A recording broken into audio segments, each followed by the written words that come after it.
Hey guys, good morning and welcome back to our YouTube channel। तो आज की video में हम कवर करने वाले हैं एजूर क्लाउड को। जिस तरीके से हमने AWS की सीरीज को स्टार्ट किया है उसी तरीके से साथ के साथ में AWS सीरीज एजूर क्लाउड की सीरीज को भी स्टार्ट किया है। बहुत सारे लोगों को मेरे पास व्हाट्सएप में मैसेज आए हैं, कॉल्स भी आए हैं, तो वो यही कह रहे हैं कि जो सीरीज आप AWS पे स्टार्ट कर रहे हो 100% प्रैक्टिकल के साथ और बहुत सारे एक ही वीडियो के अंदर बहुत सारे टॉपिक्स को कवर करवा रहे हो, क्या सेम चीज आप एजूर क्लाउड को भी करवा सकते हो? तो उसी चीज को मैं ध्यान में रखते हुए भी एजूर सीरीज को भी स्टार्ट कर रहा हूँ साथ के साथ, और होप कि आप लोगों को यहाँ पे भी बहुत हेल्पफुल मिलेगी। AWS क्लाउड के साथ साथ आप एजूर भी और उसको भी थोड़ा डिटेल में हम रिव्यू करेंगे। तो मैंने कुछ टॉपिक नोट किए हैं जो हम आज की वीडियो में कवर करने वाले हैं, और एजूर क्लाउड के ऊपर क्या कैसे कैसे चीजें हम यूज कर सकते हैं। तो जो टॉपिक हम कवर करेंगे इस वीडियो में वो 100% प्रैक्टिकल के साथ होंगे। थ्योरेटिकल आप लोगों को अगर कुछ डाउट रहता है तो आप एजूर क्लाउड के ऊपर जाके डॉक्यूमेंटेशन को देख सकते हो, और भी बहुत सारी चीजें मिल जाएंगी थ्योरेटिकल कवर। हम प्रैक्टिकल पे फोकस करेंगे। तो फर्स्ट ऑप्शन है हमारा, फर्स्ट स्टेप है जो वो है free services AWS, sorry, free service in Azure accounts. तो एजूर क्लाउड के ऊपर आपको कौन कौन सी सर्विसेज हैं जो फ्री मिलती हैं, कितने टाइम के लिए फ्री मिलती हैं, और कैसे हम उनको यूज कर सकते हैं।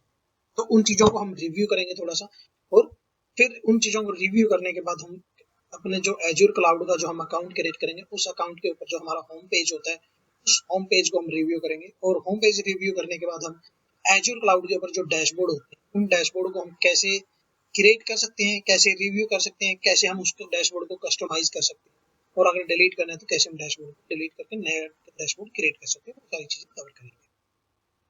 उसके बाद एजूर की सर्विसेज जो हैं, जो सर्विसेज एजूर क्लाउड प्रोवाइड करता है वो कौन कौन सी सर्विसेज हैं, उनका थोड़ा सा ओवरव्यू दूंगा मैं आप लोगों को, क्योंकि बहुत सारी सर्विसेज हैं एजूर क्लाउड ऐसे प्रोवाइड करता है, तो उनको हम डिटेल में आने वाले टॉपिक्स में कवर करेंगे साथ ही साथ।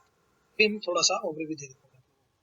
उसके बाद नेक्स्ट स्टेप हमारा रहेगा कि create virtual machine in Azure for Windows and Linux. Linux और एजूर की सॉरी विंडोज और लिनक्स की वर्चुअल मशीन कैसे क्रिएट करते हैं एजूर क्लाउड के ऊपर, उसको रिव्यू करेंगे, और उसके बाद उनको हम एक्सेस कैसे कर सकते हैं वो चीजें कवर करेंगे। विंडोज को कैसे एक्सेस करना है, लिनक्स को कैसे एक्सेस करना है। उसके बाद हम complete review of Azure virtual machine for Windows and Linux, जो हमारी एजूर की वर्चुअल मशीन क्रिएट करेंगे हम एजूर क्लाउड के ऊपर, उसके ऊपर जो हमारी वर्चुअल मशीन की डिटेल्स होती है, डिटेल्स में कैसे कैसे सर्वर को स्टॉप कर सकते हैं, कैसे स्टार्ट कर सकते हैं, कैसे हम डिलीट कर सकते हैं उसको, कैसे हम उसकी कौन कौन से ऑप्शंस आपको वहाँ पे देता है, जैसे नेटवर्क सेटिंग कैसे कहाँ पे होती है, उसकी स्टोरेज की डिटेल कहाँ पे होती है, जो डिस्क हमारी अटैच होती हैं, और जो हमारी बाकी की सर्विसेज जो हमारे सर्वर के ऊपर होती है, जो उनको हम डिटेल्स में थोड़ा सा रिव्यू करने की ट्राई करेंगे इस वीडियो में, और प्रैक्टिकली अगर थोड़ा बहुत रहेगा तो हम वो नेक्स्ट वीडियो में कवर कर लेंगे। उसके बाद हम सर्वर को एक्सेस कैसे कर सकते हैं, विंडोज के सर्वर को और लिनक्स के सर्वर को, वो हम देखेंगे। उसके बाद हमारा क्या करेंगे, हमारी जो complete review of Azure virtual machines for Windows and Linux, तो रिव्यू करेंगे उनकी डिटेल्स को। ठीक है। नेक्स्ट रहेगा कि हम एजूर के ऊपर किसी भी सर्वर का स्नैपशॉट कैसे ले सकते हैं, स्नैपशॉट को कवर करेंगे, और फिर हम कस्टम AMI इमेज कैसे क्रिएट कर सकते हैं किसी भी रनिंग सर्वर की, तो इमेज कैसे क्रिएट करते हैं वो भी हम करके देखेंगे। सिक्योरिटी ग्रुप को कैसे मॉडिफाई करते हैं हम वो भी करके देखेंगे इसी वीडियो के अंदर, और how to delete snapshot in Azure और how to delete AMI in Azure cloud वो सब करके देखेंगे। और अगर आप कोई रिसोर्स ग्रुप क्रिएट करके सर्विसेज क्रिएट करते हो तो हाउ टू डिलीट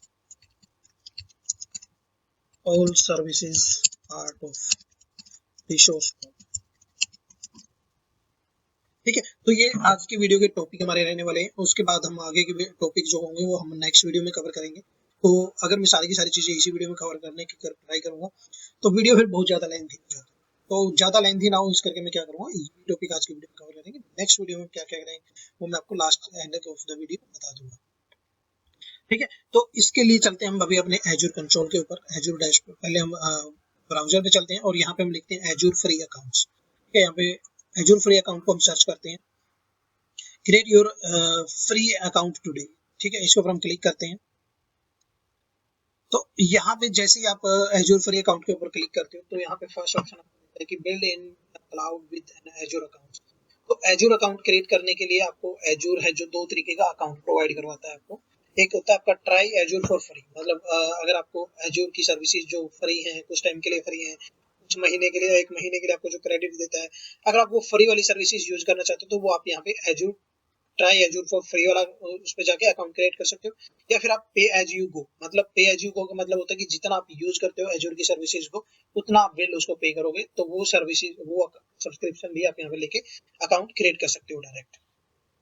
अब इन दोनों सर्विसेज के अंदर कौन कौन से सर्विसेज हैं जो आपको फ्री मिलते हैं दोनों सब्सक्रिप्शन, उनको वो थोड़ा सा रिव्यू करते हैं।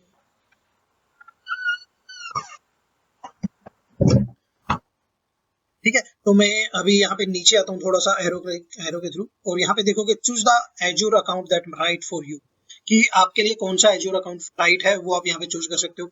चूज किस बेस पे करना है वो आप पे डिपेंड करता है। यहाँ पे देखिए नीचे पे एज यू गो और try Azure free up to 30 days. 30 days के लिए आपको एज्योर फ्री देता है, बट उसके अंदर भी कुछ सर्विसेज हैं जो आपको 12 महीने के लिए फ्री मिलती है जब आप कोई नया अकाउंट क्रिएट करते हो एज्योर के ऊपर, और वहां पे भी आपको 30 डेज के अंदर कुछ सर्विसेज की लिमिट होती है कि कौन सी सर्विसेज की उसकी टाइप क्या है, उनको कैसे यूज कर सकते हो और कितने दिन टाइम के लिए आप यूज कर सकते हो बेसिस में।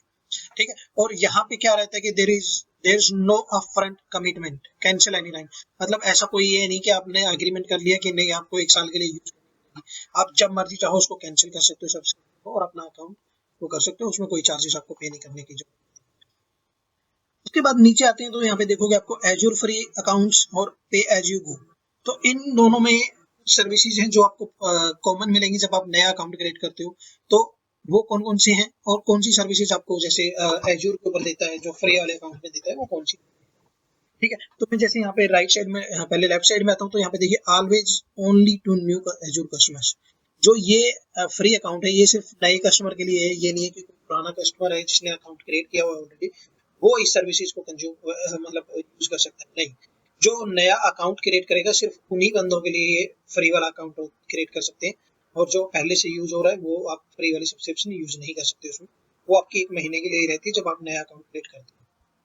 ठीक है, उसके बाद आपका आता है free monthly account of 20 plus popular services for 12 months new azure customer हो।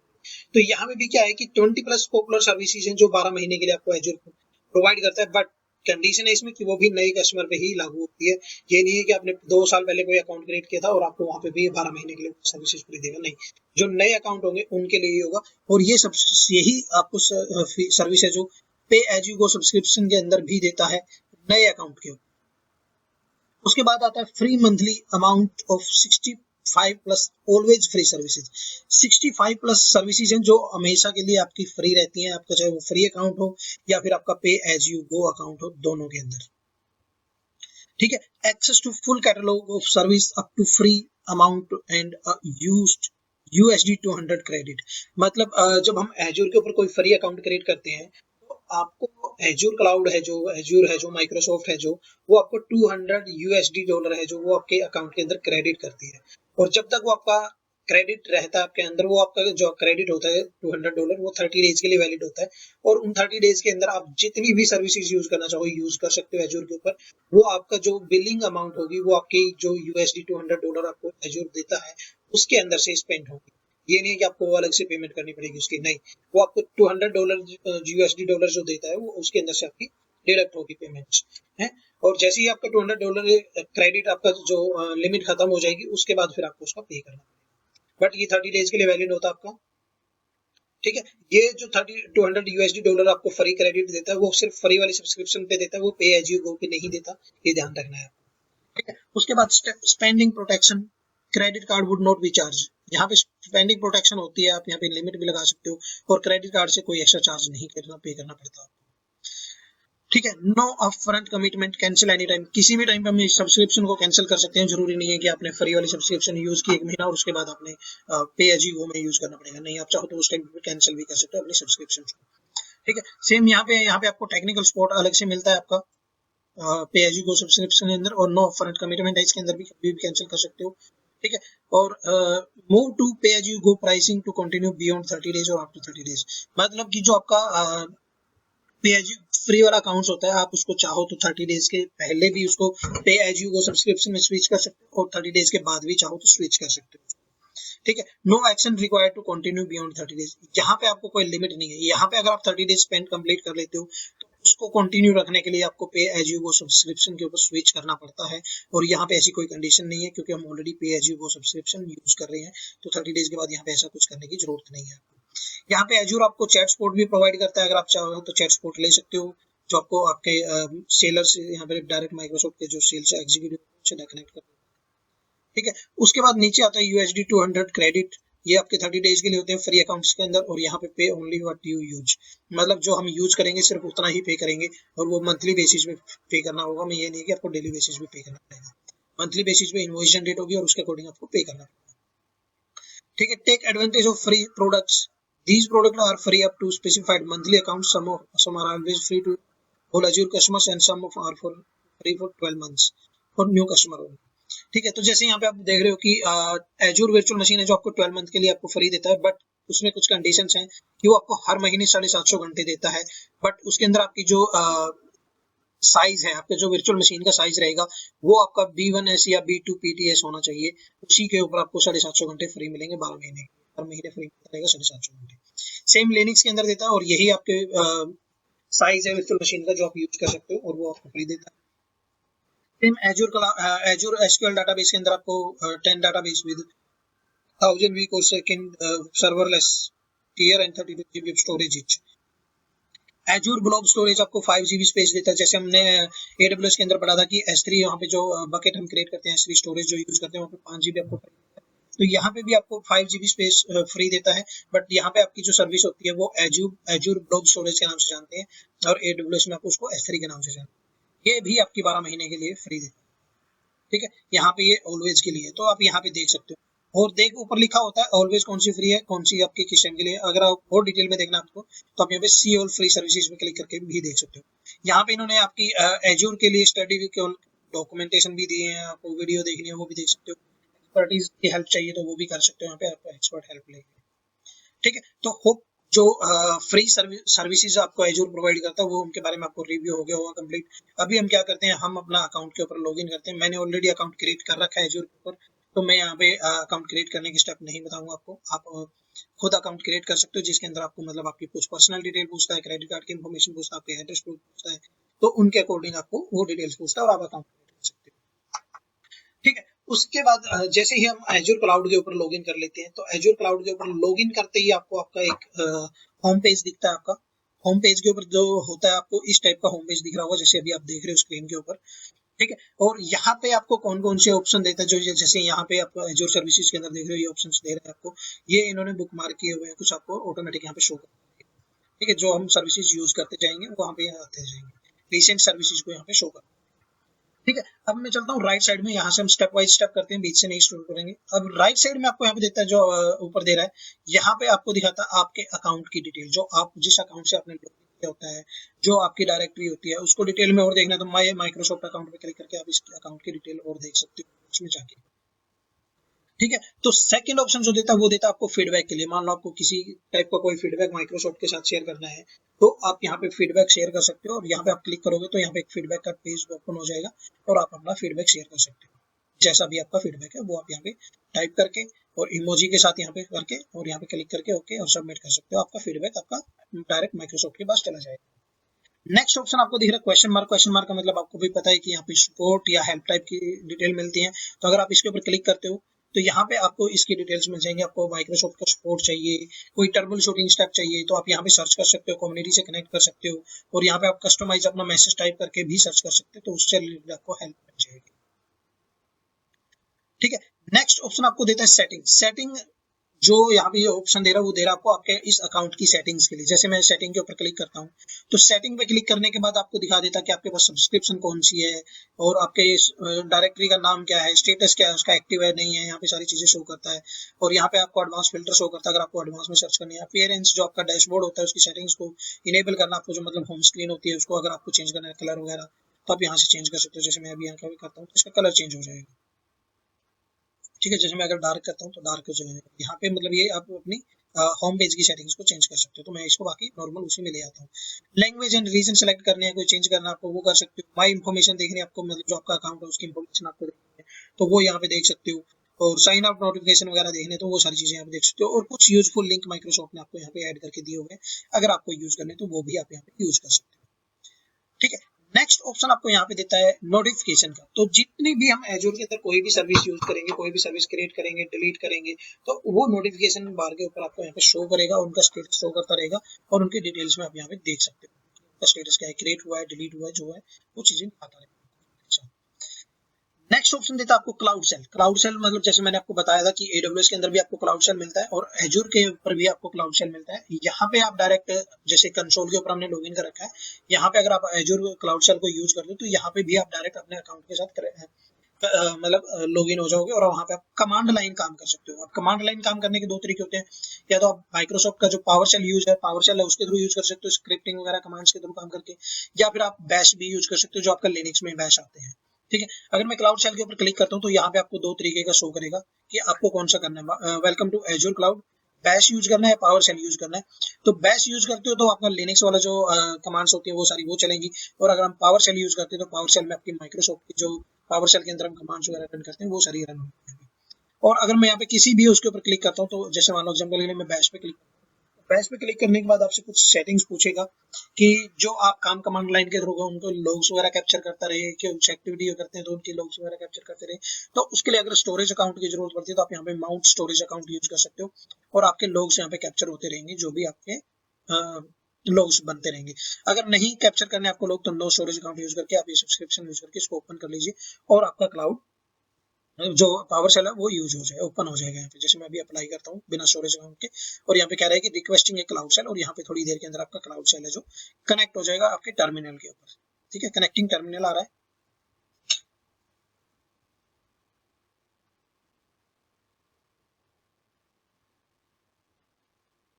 ठीक है, ये थोड़ा सा टाइम लगाएगा, आपके वो नेटवर्क इंटरनेट स्पीड पे डिपेंड करता है और सारी चीजों पे डिपेंड करता है। और यहाँ पे देखिए मैसेज भी दिया, welcome to Azure cloud shell, type H to use Azure CLI, type help to learn about cloud shells.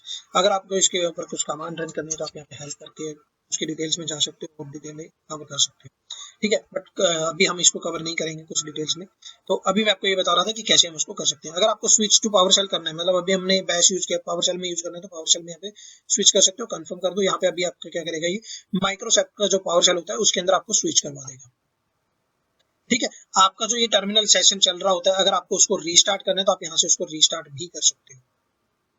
ठीक है, रीस्टार्ट, ये सेशन आपका रीस्टार्ट हो जाएगा। अगर मैं रीस्टार्ट करके क्लिक करता हूँ तो रीस्टार्ट करते हैं तो दोबारा से इसको कनेक्ट करने की ट्राई करेगा और आपका जो पावर सेशन है वो रीस्टार्ट कर देगा बाय डिफॉल्ट ये क्लाउड के थ्रू। ठीक है, नेक्स्ट ऑप्शन आपको मैनेज फाइल, मतलब आपको कोई फाइल अपलोड करनी है अपने इस पावर शेल के अंदर, तो यहाँ से आप पावर शेल पे अपलोड कर सकते हो डायरेक्ट। न्यू सेशन ओपन करना है, न्यू सेशन ओपन कर सकते हो।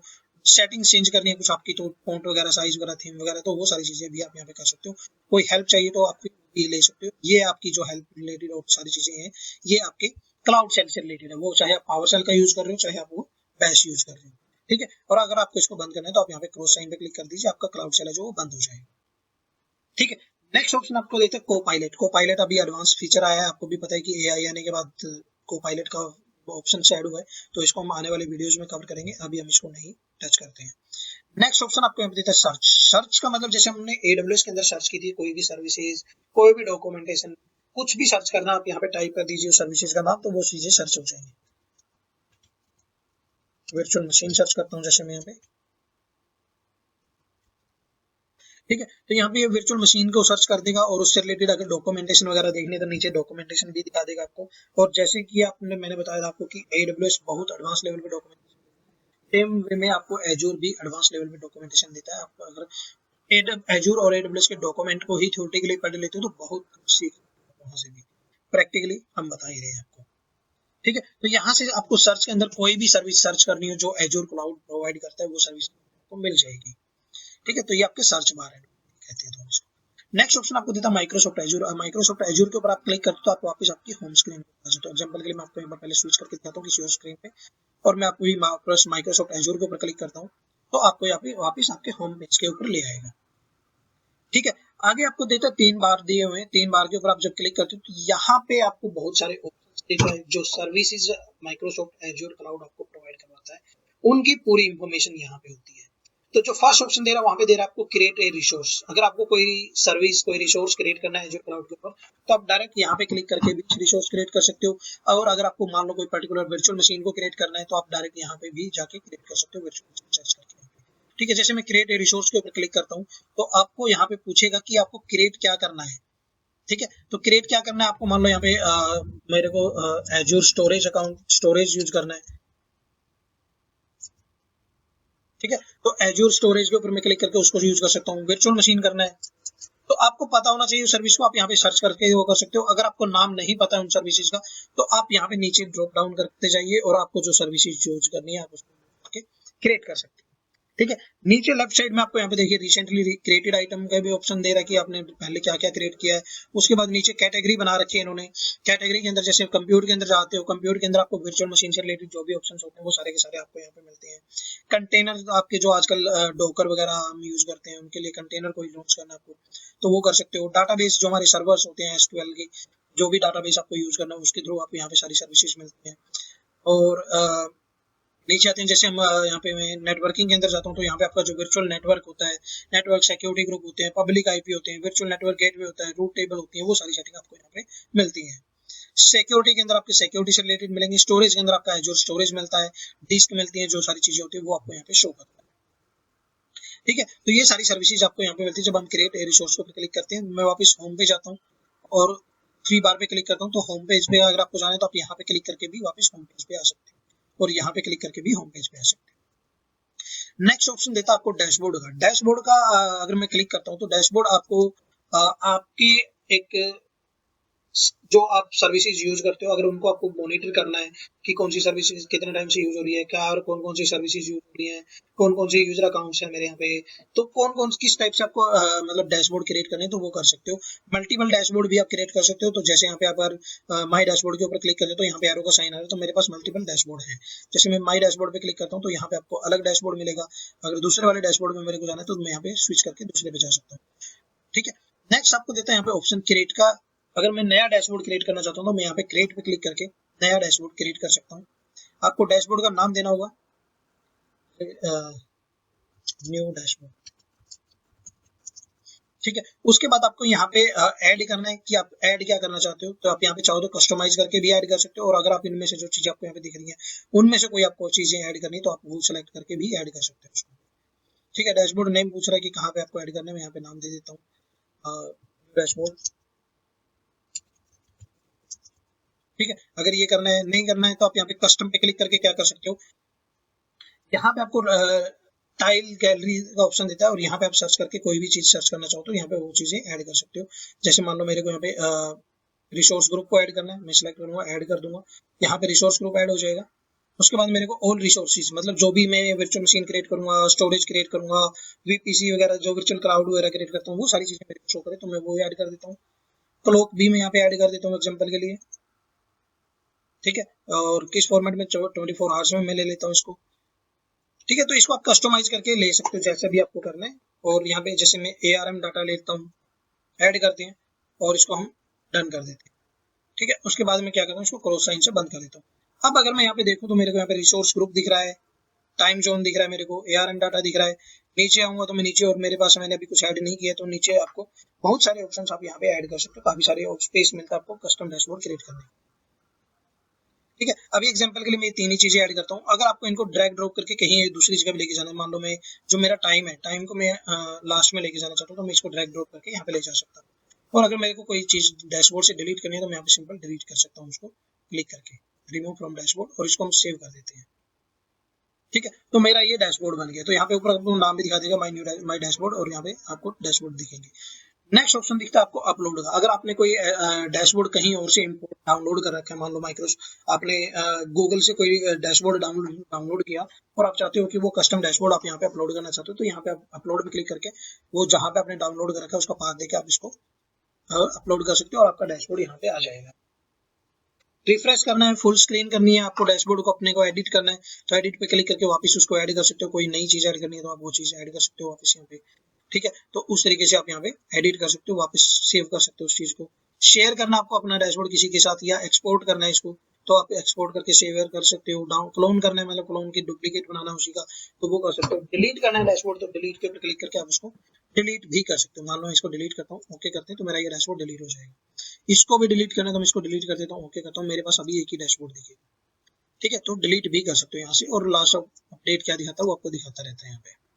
ठीक है, तो होप आपको समझ में आ गया होगा कि हम माइक्रोसॉफ्ट एजूर क्लाउड के ऊपर डैशबोर्ड कैसे क्रिएट कर सकते हैं, कैसे उसको कस्टमाइज कर सकते हैं, कैसे एडिट कर सकते हैं, कैसे डिलीट कर सकते हैं। नेक्स्ट पॉइंट आता है हमारा ऑल सर्विसेज मतलब माइक्रोसॉफ्ट एजूर के ऊपर आपको कौन कौन सी सर्विसेज मिलती हैं।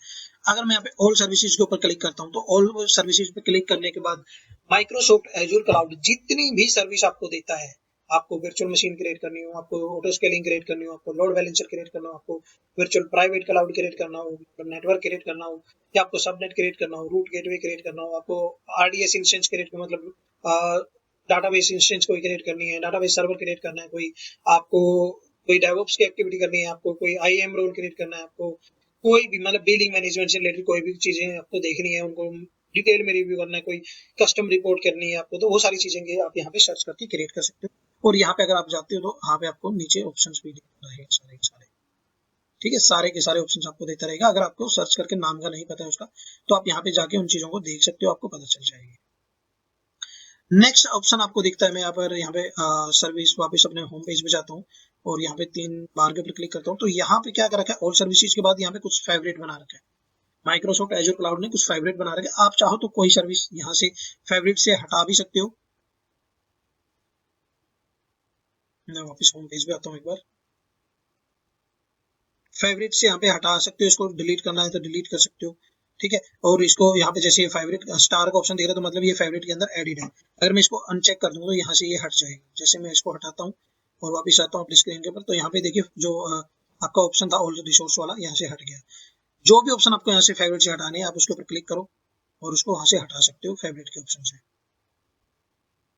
ठीक है। तो ये हमारा है फेवरेट्स, यहाँ पे आप खुद अपनी मर्जी के अकॉर्डिंग कुछ भी ऐड कर सकते हो। मान लो मैं एग्जांपल के लिए यहाँ पे कोई नई चीज लेके आना चाहता हूँ, एग्जांपल के लिए मान लो मेरे को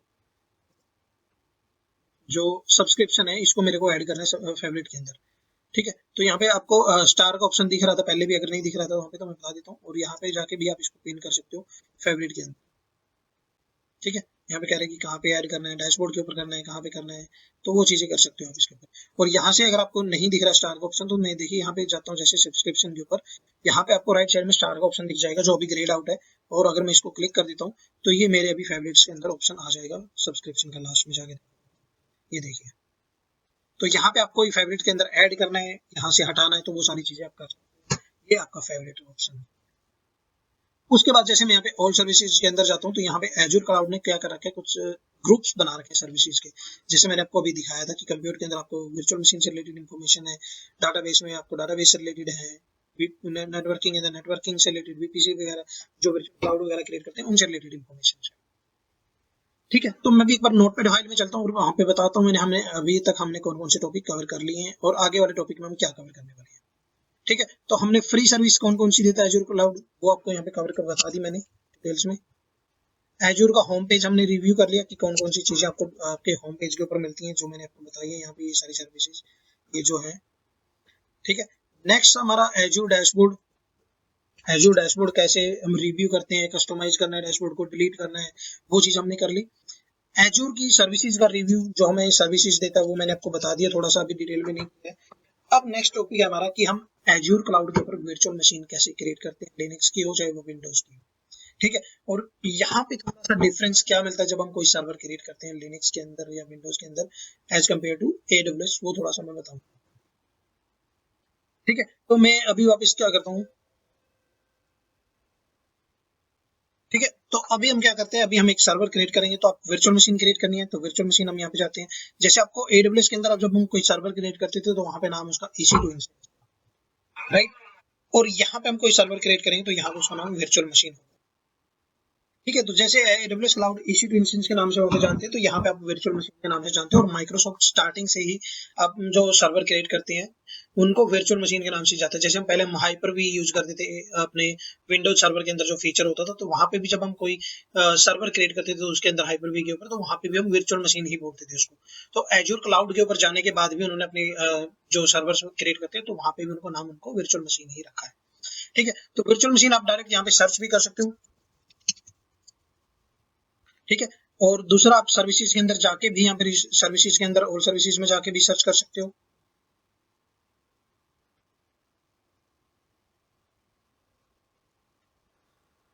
ठीक है। तो मैं यहाँ पे क्या करता हूँ, वर्चुअल मशीन को डायरेक्ट सर्च करते हैं और यहाँ पे मैं वर्चुअल मशीन को ओपन करता हूँ।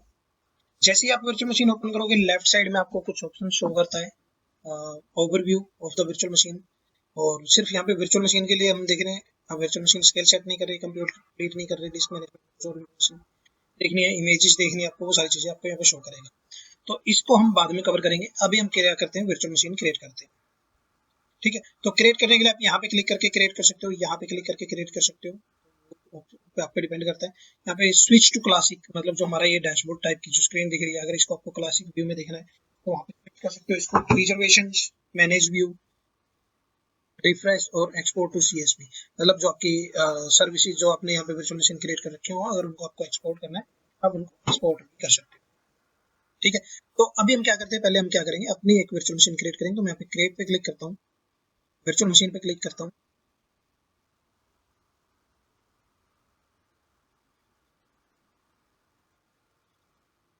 जैसे ही हम वर्चुअल मशीन के ऊपर क्रिएट के ऊपर क्लिक करते हैं तो आपको यहाँ पे स्टार्टिंग में कुछ ऑप्शंस देता है और कुछ स्टेप्स होते हैं, कुछ आपको इन्फॉर्मेशन देनी होती है। कौन कौन सी इन्फॉर्मेशन होती है, क्या क्या होता है, यहाँ पे आपको डिटेल्स में शो करता है। तो जैसे यहाँ पे पहला स्टेप, पहला ऑप्शन होता है आपको बेसिक बेसिक इन्फॉर्मेशन, आपको जो सर्वर यूज करोगे क्रिएट करोगे उससे रिलेटेड बेसिक इन्फॉर्मेशन चाहिए, आपको वो देनी पड़ेगी। उसके बाद आपका डिस्क, मतलब कि हार्ड डिस्क कितनी यूज करनी है, कौन सी हार्ड डिस्क यूज करनी है, आप जब सर्वर को डिलीट करोगे तो वो ऑटोमेटिक डिलीट होनी चाहिए नहीं होनी चाहिए, तो वो सारी इन्फॉर्मेशन आपको डिस्क के अंदर पूछता है। नेटवर्किंग की डिटेल पूछता है, नेटवर्क से रिलेटेड, मैनेजमेंट से रिलेटेड कुछ इन्फॉर्मेशन होती है, मॉनिटरिंग के और कुछ एडवांस लेवल की होती है, और उसके बाद टैग्स वगैरह आपको ऐड करना है तो वो चीजें आती है। रिव्यू करने के लिए रिव्यू। तो अभी हम ये जब स्टेप बाय स्टेप अभी हम इन्फॉर्मेशन ऐड करेंगे तो आपको सारी चीजें पता चलेगी। ठीक है, तो पहले हम बेसिक के अंदर जाते हैं, और बेसिक के अंदर जाने के बाद आपको यहाँ पे पूछ रहा है कि प्रोजेक्ट डिटेल, और प्रोजेक्ट डिटेल के अंदर आपको पहले दो चीजें पूछता है। और AWS के अंदर आपको कहीं भी आपकी सब्सक्रिप्शन की डिटेल नहीं पूछता था, कोई रिसोर्स ग्रुप का नाम नहीं पूछता था। बट एज्योर क्लाउड के अंदर क्या है कि जब भी आप कोई भी सर्विस क्रिएट करो, चाहे वो आपकी वर्चुअल मशीन हो, चाहे आपको ऑटो स्केलिंग हो, लोड बैलेंसर हो, स्टोरेज अकाउंट हो, सिक्योरिटी ग्रुप हो, पब्लिक आईपी हो, इंटरफेस हो, तो जब भी कोई भी सर्विस आप यूज करोगे, आपका स्नैपशॉट हो, आपका AMI हो, तो आपको दो चीजें मैंडेटरी है जो सिलेक्ट करनी है, वो आपको यहाँ पे देगा भी, स्टार लगा हुआ है तो ये मैंडेटरी है। और बाकी सर्विसेज जहाँ पे ऑप्शनल रहती हैं वो चीजें आप वहाँ पे सिलेक्ट कर सकते हैं, बट ये चीजें मैंडेटरी रहती हैं आपकी, दो चीजें वहाँ पे भी आपको हर एक सर्विसेज के अंदर। पहला है आपकी सब्सक्रिप्शन कौन सी, आप हो सकता है आपके पास मल्टीपल सब्सक्रिप्शन हो तो आप यहाँ पे वो सब्सक्रिप्शन यूज कर सकते हो जो आपके पास है। अभी मेरे पास एक ही सब्सक्रिप्शन है पे एज यू गो, तो मैं इसको सिलेक्ट करता हूँ। उसके बाद पूछते हैं कि रिसोर्स ग्रुप, मतलब किस ग्रुप के अंदर आपको ये सर्विसेज क्रिएट करें, जो हम सर्वर अभी क्रिएट करेंगे, किस रिसोर्स ग्रुप के अंदर आपको क्रिएट करना है। अगर आपके पास पहले से कोई रिसोर्स ग्रुप है तो आप उनको सिलेक्ट करके यूज कर सकते हो, और अगर नहीं है तो आप यहाँ पे नया क्रिएट करके नए रिसोर्स ग्रुप के अंदर सर्विसेज को यूज कर सकते हो। जैसे मैं यहाँ पे दे देता हूँ टैकऑप्स, मतलब मैं जो ये सर्वर क्रिएट कर रहा हूँ एग्जाम्पल के लिए मैं टैकऑप्स टीम के लिए क्रिएट कर रहा हूँ। ठीक है, तो यहाँ पे रिसोर्स ग्रुप का बेनिफिट है कि ये भी हो जाता है कि आप कैटेगराइज करवा सकते हो, मतलब अपने सर्वर्स को, मेरे को मान लो मेरी कंपनी के अंदर 10 डिपार्टमेंट है और 10 डिफरेंट डिफरेंट एप्लीकेशन वो यूज करते हैं, तो मैं हर एप्लीकेशन के लिए अलग से एक रिसोर्स ग्रुप बना के उसके अंदर उससे रिलेटेड जो भी सर्विसेज हम यूज करते हैं उसके अंदर ऐड कर सकते हैं। उस तरीके से हम यहाँ पे टैकऑप्स के नाम से मैं एक ग्रुप क्रिएट कर रहा हूँ। और एक और चीज, जब जैसे मैं कोई भी सर्विस यहाँ पे क्रिएट कर दूंगा, कोई एक वर्चुअल मशीन क्रिएट कर दूंगा, तो ऑटोमेटिक एक नेटवर्क वॉचर के नाम से रिसोर्स ग्रुप क्रिएट हो जाता है, जिसके अंदर आपकी मतलब नेटवर्क मॉनिटरिंग की से रिलेटेड इंफॉर्मेशन शो। ठीक है, उसके बाद आपसे पूछता है आपके सर्वर की डिटेल, इंस्टेंस डिटेल आप पूछेगा आपसे, तो इंस्टेंस डिटेल नाम पूछेगा आपसे, पहले आपको पूछेगा विंडोज वेब सर्वर, डाल देता हूँ इसके अंदर विंडोज वेब।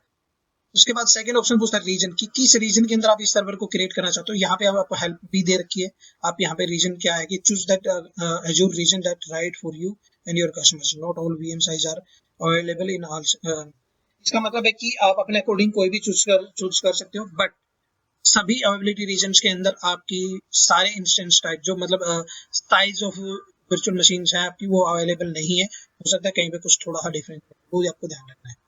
तो अभी के लिए मैं यहाँ पे सेंट्रल इंडिया ही यूज कर रहा हूँ, आप चाहो तो यहाँ पे एरो क्लिक पे क्लिक करके कोई भी चेंज कर सकते हो, बहुत सारे आपको रीजन यहाँ पे अवेलेबिलिटी जोन्स मिलेंगे आपको। ठीक है, मैं सेंट्रल इंडिया ले रहा हूँ। उसके बाद आपको पूछता है अवेलेबिलिटी ऑप्शन, अवेलेबिलिटी ऑप्शन में अभी अवेलेबिलिटी जोन ले रहा हूँ, बाकी के ऑप्शन में बाद में कवर करेंगे आने वाले वीडियो में। अभी डिफॉल्ट के साथ चलते हैं, सेल्फ सेलेक्टेड अवेलेबिलिटी जोन में चलते हैं, और यहाँ पे अवेलेबिलिटी जोन का ऑप्शन देता है आपको कि पूछ रहा है, जैसे हम AWS के ऊपर सर्वर क्रिएट कर रहे थे तो वहाँ पे आपको अलग से 3 अवेलेबिलिटी जोन देता था, जैसे US east 1A, US east 1B, US east 1C, वहाँ पे आपको उस तरीके से देता था। बट यहाँ पे इन्होंने क्या कर रखा है, जोन 1, जोन 2, जोन 3 के नाम से दे रखा है।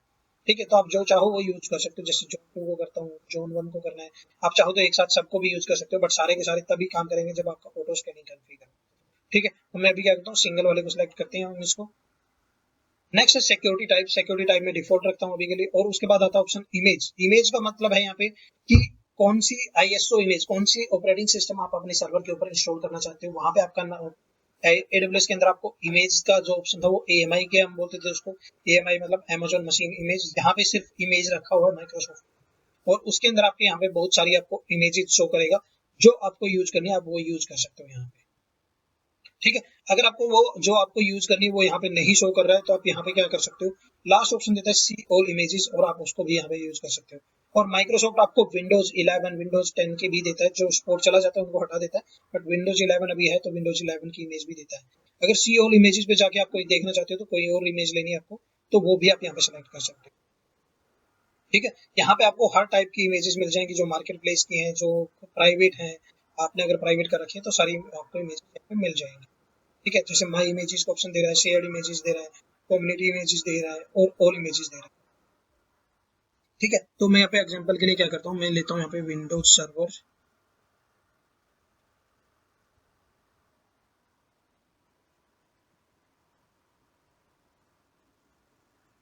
ठीक है, विंडोज सर्वर। देखिए मैं विंडोज सर्वर के ऊपर अगर यहाँ पे जाता हूँ तो यहाँ पे कह रहा है कि विंडोज सर्वर से रिलेटेड जितनी भी इमेजेस हैं वो सारी आपको यहाँ पे मिल जाएंगी।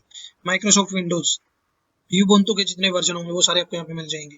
आपको विंडो 11 का वर्जन जो चाहिए, आपको एसक्यूएल वाले चाहिए, तो वो सारी इन्फॉर्मेशन आपको यहाँ पे मिल जाएगी। तो मैं यहाँ पे विंडोज सर्वर वाले पे जाता हूँ, और यहाँ पे जो सिलेक्ट का ऑप्शन आ रहा है यहाँ पे एरो क्लिक पे क्लिक करता हूँ मैं, और यहाँ पे इमेज सेलेक्ट करता हूँ जो मेरे को चाहिए।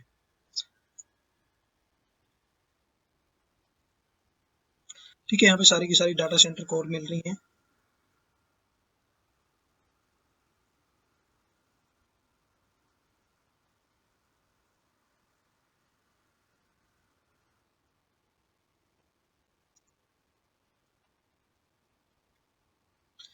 ओके, मैं यहाँ पे यूज करता हूँ 2016 डाटा सेंटर ले लेता हूँ, या 19, मतलब जो भी लेनी है आपको वो ले सकते हो, जरूरी नहीं है आप 19 क्यों ले रहे हो, 16 क्यों ले रहे हो। आप अपनी मर्जी के अकॉर्डिंग जिसमें भी प्रैक्टिकल करना चाहो वो यूज कर सकते हो। ठीक है, मैंने जैसे यहाँ पे इसको सिलेक्ट कर लिया। ठीक है, जैसे ही मैं यहाँ पे इमेज सेलेक्ट करूंगा तो इमेज सेलेक्ट करने के बाद आपको यहाँ पे ऑप्शन दे देगा कि मैंने ये इमेज सेलेक्ट कर रखी है। वेवएमआर की टेक्सचर क्या है, 64 बिट है ये।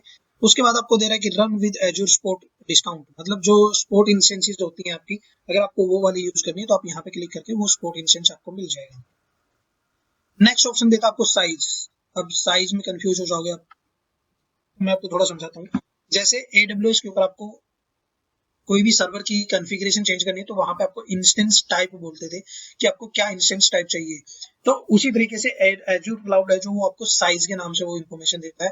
और यहाँ पे आपको ये नहीं है कि आपको मतलब 4-10 GB रैम चाहिए, 15 GB वो चाहिए, 2 कोर प्रोसेसर चाहिए, वो नहीं है।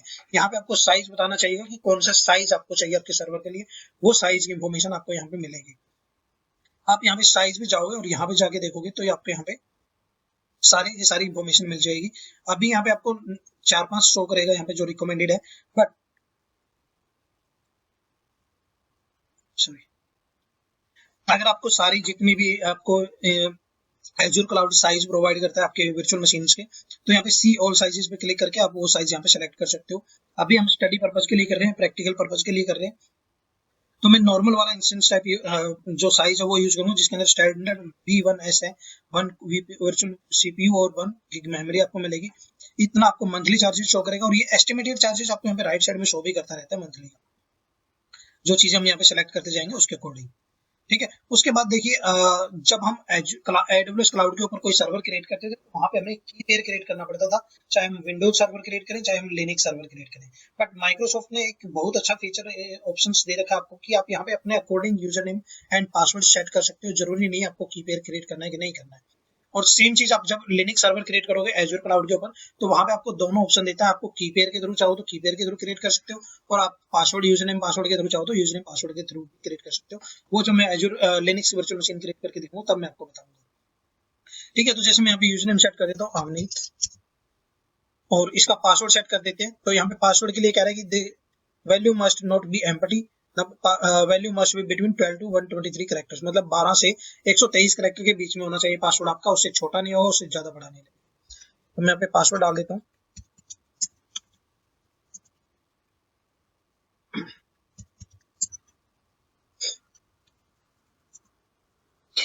ठीक है, और यहाँ पे ग्रीन चेक मार्क हो जाएगा अगर पासवर्ड आपका मैच होता है, सारी चीजें।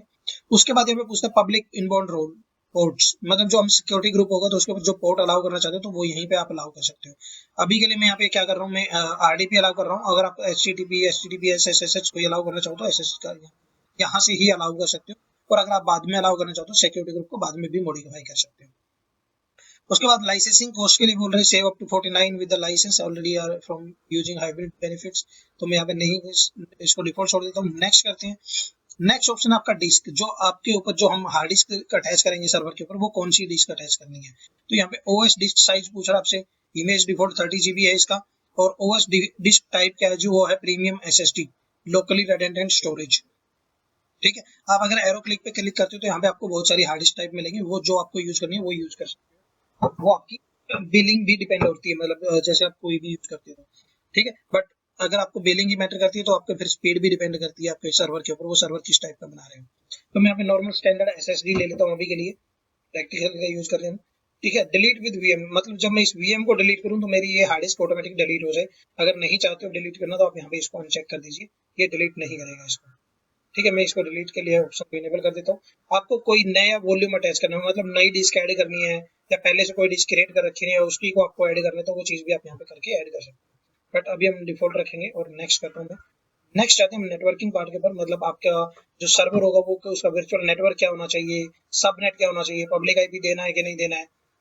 ठीक है, अभी हम जो सर्वर क्रिएट कर रहे हैं वो डिफॉल्ट वर्चुअल क्लाउड के अंदर कर रहे हैं। अगर आपने कोई कस्टम क्रिएट कर रखा है तो आप यहाँ पे कस्टम क्रिएट करके भी यूज कर सकते हो। ठीक है, सबनेट मेरा ये है, अगर आप चेंज करना चाहो तो चेंज कर सकते हो, अगर आपने कोई कस्टमाइज कर रखा है तो। अगर नहीं है तो आप डिफॉल्ट सेलेक्ट कर लीजिए। पब्लिक आईपी आपको देना है कि नहीं देना, तो अभी मेरे को सर्वर को एक्सेस करने के लिए पब्लिक आईपी की जरूरत पड़ेगी, तो मैं यहाँ पे पब्लिक आईपी देता हूँ। अगर नहीं देना है तो आप इसको नन कर दीजिए, आपको पब्लिक आईपी असाइन नहीं होगा सर्वर के ऊपर। नेटवर्क सेटिंग डिफॉल्ट रखता हूँ मैं। उसके बाद public inbound port allow RDP कर रखा है हमने, ठीक है। Delete public IP and NIC when VM is deleted, ठीक है, हम इसको चेक मार्क कर देते हैं कि मेरा पब्लिक आईपी डिलीट हो जाए और निक नेटवर्क इंटरफेस कार्ड है जो वो भी डिलीट हो जाए। ठीक है, लोड बैलेंसर अगर आप क्रिएट करना चाहते हो तो साथ के साथ क्रिएट कर सकते हो, नहीं तो अगर आपको अलग से क्रिएट करना है तो आप अलग से क्रिएट कर सकते हो, बट अभी हम लोड बैलेंसर पे नहीं जाएंगे, हम नॉर्मल वर्चुअल मशीन करके देखेंगे। नेक्स्ट ऑप्शन आता है मैनेजमेंट का। मैनेजमेंट के अंदर आता है आपके कुछ आपको इसके ऑटो शटडाउन को इनेबल करना है, बैकअप को इनेबल करना है, गेस्ट ऑपरेटिंग सिस्टम को अपडेट करने के लिए आपको इनेबल करना है। तो यहाँ पे देखिए patch orchestration options, automatic update नहीं, मैं नहीं चाहता, मैं मैनुअली अपडेट करूंगा अपना सर्वर, तो यहाँ पे मैं मैनुअली कर सकता हूँ। बैकअप इनेबल करना है तो बैकअप इनेबल कर सकता हूँ, इनेबल ऑटो शटडाउन करना तो वो भी कर सकते हो, नहीं करना तो आप इसको डिफॉल्ट छोड़ दीजिए। नेक्स्ट ऑप्शन आता है आपका मॉनिटरिंग का। जैसे अलर्ट आपको कोई कॉन्फ़िगर करना है तो आप यहाँ पे क्लिक करके कॉन्फ़िगर अलर्ट कर सकते हो, आपको सर्वर से रिलेटेड जो भी अलर्टिंग करनी है वो अलर्ट्स आपको मिलते रहेंगे। ठीक है, बट मैं अभी नहीं चाहता कोई अलर्टिंग कॉन्फ़िगर करना, तो यहाँ पे देखिए राइट साइड में आपको बहुत सारे ऑप्शन दे दिए कि CPU का अलर्ट चाहिए आपको, मेमोरी का अलर्ट चाहिए, किस टाइप का अलर्ट चाहिए, वो चीज़ आप यहाँ पे कॉन्फ़िगर कर सकते हो, बट इसको आने वाले टॉपिक्स में हम डिटेल्स में कवर करेंगे। अभी मैं इसको अनचेक कर देता हूँ। नेक्स्ट ऑप्शन बूट डायग्नोस्टिक, मतलब आपका जो सर्वर है वो बूट हो रहा है नहीं हो रहा है, कहीं पे अटका हुआ है, वो चीज देखने के लिए होता है। अगर आपको इसको इनेबल रखना है तो इनेबल रख सकते हो, नहीं तो आप इसको डिसेबल कर दीजिए। ठीक है, और अब बाकी मैं इसको करता हूँ नेक्स्ट। एडवांस में आपको थोड़े से ऑप्शन देता है कि आपको मान लो अपने सर्वर के ऊपर कुछ जब आप कोई सर्वर क्रिएट कर रहे हो तो वहां पे आप चाहते हो कि मैं एक स्क्रिप्ट रन करूं या मैं एक एक्सटेंशन ऐड कर दूं जिससे मेरा कोई सॉफ्टवेयर ऑटोमेटिक इंस्टॉल हो जाए मेरे सर्वर के ऊपर, तो मैं वो कर सकता हूँ। यहाँ पे आप सिलेक्ट एन एक्सटेंशन क्लिक करके कर सकते हो, यहाँ पे आप स्क्रिप्ट टाइप करके उसके थ्रू भी करवा सकते हो, कोई भी इंस्टॉलेशन करना है तो वो चीज आपके उसके ऊपर इनेबल हो जाएगी, इंस्टॉल हो जाएगी। ठीक है, बाकी नेक्स्ट ऑप्शन है टैग का। टैग अगर आपको ऐड करना है तो जैसे ये ऑप्शन आपको टैग वाला AWS क्लाउड के ऊपर भी देता था, ये एजूर के ऊपर भी मिलते हैं आपको। ये आपको आपकी इन्फॉर्मेशन बताता है कि मान लो किसने ये सर्वर क्रिएट करवाया था, ओनर कौन है, एप्लीकेशन आईडी क्या है, वो सारी चीजें आप टैग के अंदर मेंशन कर सकते हो। नेक्स्ट ऑप्शन आता है आपका रिव्यू। रिव्यू एंड क्रिएट का मतलब है कि मतलब क्रिएट करने से पहले आप उसको रिव्यू करोगे, जो जो चीजें हमने सेलेक्ट की हैं क्या वो ओके हैं, अगर आप उनको चेंज करना चाहो तो वापस इनके ऊपर क्लिक करके उस चीज को चेंज कर सकते हो। ठीक है, और उसके बाद जैसे हम ये जो हमने वर्चुअल मशीन का साइज रखा है उसका बिल कितना आएगा आपको, वो आपको यहाँ पे शो कर देता है कि आपको 1.26 जो पैसा है वो पर घंटे के हिसाब से इस वर्चुअल मशीन के लिए पे करना पड़ेगा। अगर आप 1 घंटे के लिए रन करते हो तो ₹1.26 आपको पे करने होंगे इसके लिए। ठीक है, बाकी नीचे जाते हो तो आपको आपके सर्वर की कॉन्फ़िगरेशन शो करता है, और जैसे आप क्रिएट पे क्लिक करोगे तो क्रिएट आपका सर्वर क्रिएशन स्टार्ट हो जाएगा, और आप नोटिफिकेशन टैब के ऊपर जाओगे तो यहाँ पे आपको एक नोटिफिकेशन जनरेट करके देगा वो, जैसे ही क्रिएट ऑप्शन हाईलाइट हो जाएगा तो ऊपर देखिए नोटिफिकेशन के ऊपर एक ऑप्शन आया इनिशियलाइजिंग वाला था, अब उसके बाद डिप्लॉइंग सबमिटिंग डिप्लॉयमेंट, और यहाँ पे डिप्लॉयमेंट इन प्रोग्रेस। अब जब भी हम एजूर क्लाउड के ऊपर कोई भी सर्वर क्रिएट करते हैं तो बाय डिफॉल्ट एजूर क्लाउड 5 चीजें एक साथ क्रिएट करता है आपकी वर्चुअल मशीन के साथ। आपका network interface card, virtual machine, public IP, और आपकी जो सिक्योरिटी ग्रुप, ठीक है, और लास्ट ऑप्शन बनता है आपका public IP interface, network interface, virtual machine. ठीक है, तो ये 5 चीजें डिफॉल्ट क्रिएट करता है, चाहे वो वर्चुअल मशीन आपकी लिनक्स की हो चाहे वो विंडोज की हो। ठीक है, अब जब तक हमारी विंडोज वाली वर्चुअल मशीन रेडी होती है तब तक हम क्या करते हैं, एक लिनक्स की वर्चुअल मशीन और क्रिएट कर देते हैं। तो मैं यहाँ पे जाता हूँ वापस वर्चुअल मशीन के अंदर।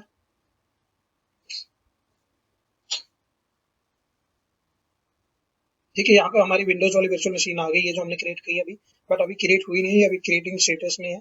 यहाँ पे आप कुछ डिटेल्स आपको शो करता है, सर्वर का नाम क्या रखा है, सब्सक्रिप्शन कौन सी यूज कर रहे हैं, रिसोर्स ग्रुप हमने क्या रखा है, इसका लोकेशन क्या रखी है, स्टेटस क्या है उसका, ऑपरेटिंग सिस्टम कौन सा है, तो थोड़ी सी इन्फॉर्मेशन आपको यहाँ पे शो करता है। ठीक है, अभी हमें क्या करना है, हमें एक लिनक्स की वर्चुअल मशीन और क्रिएट करनी है, तो मैं यहाँ पे क्रिएट वर्चुअल मशीन पे जाता हूँ। तो अभी मोस्टली आपको चीजें पता चल गई है कि वर्चुअल मशीन कैसे क्रिएट करते हैं, तो मैं अभी ज्यादा चीजें नहीं बताऊंगा, मैं जो चीजें जरूरी होंगी सिर्फ वही बताऊंगा अभी आपको। तो बाकी चीजें मैं डिफॉल्ट सेलेक्ट करता रहूंगा, तो मैं रिसोर्स ग्रुप यहाँ पे डिफॉल्ट अभी सिलेक्ट कर लेता हूँ, टेकऑप्स वाला ही। मैं उसी ग्रुप रिसोर्स ग्रुप के अंदर ये सर्वर भी क्रिएट करता हूँ। नाम रख देता हूँ अपने सर्वर का जो भी रखना है मेरे को, लिनक्स सर्वर।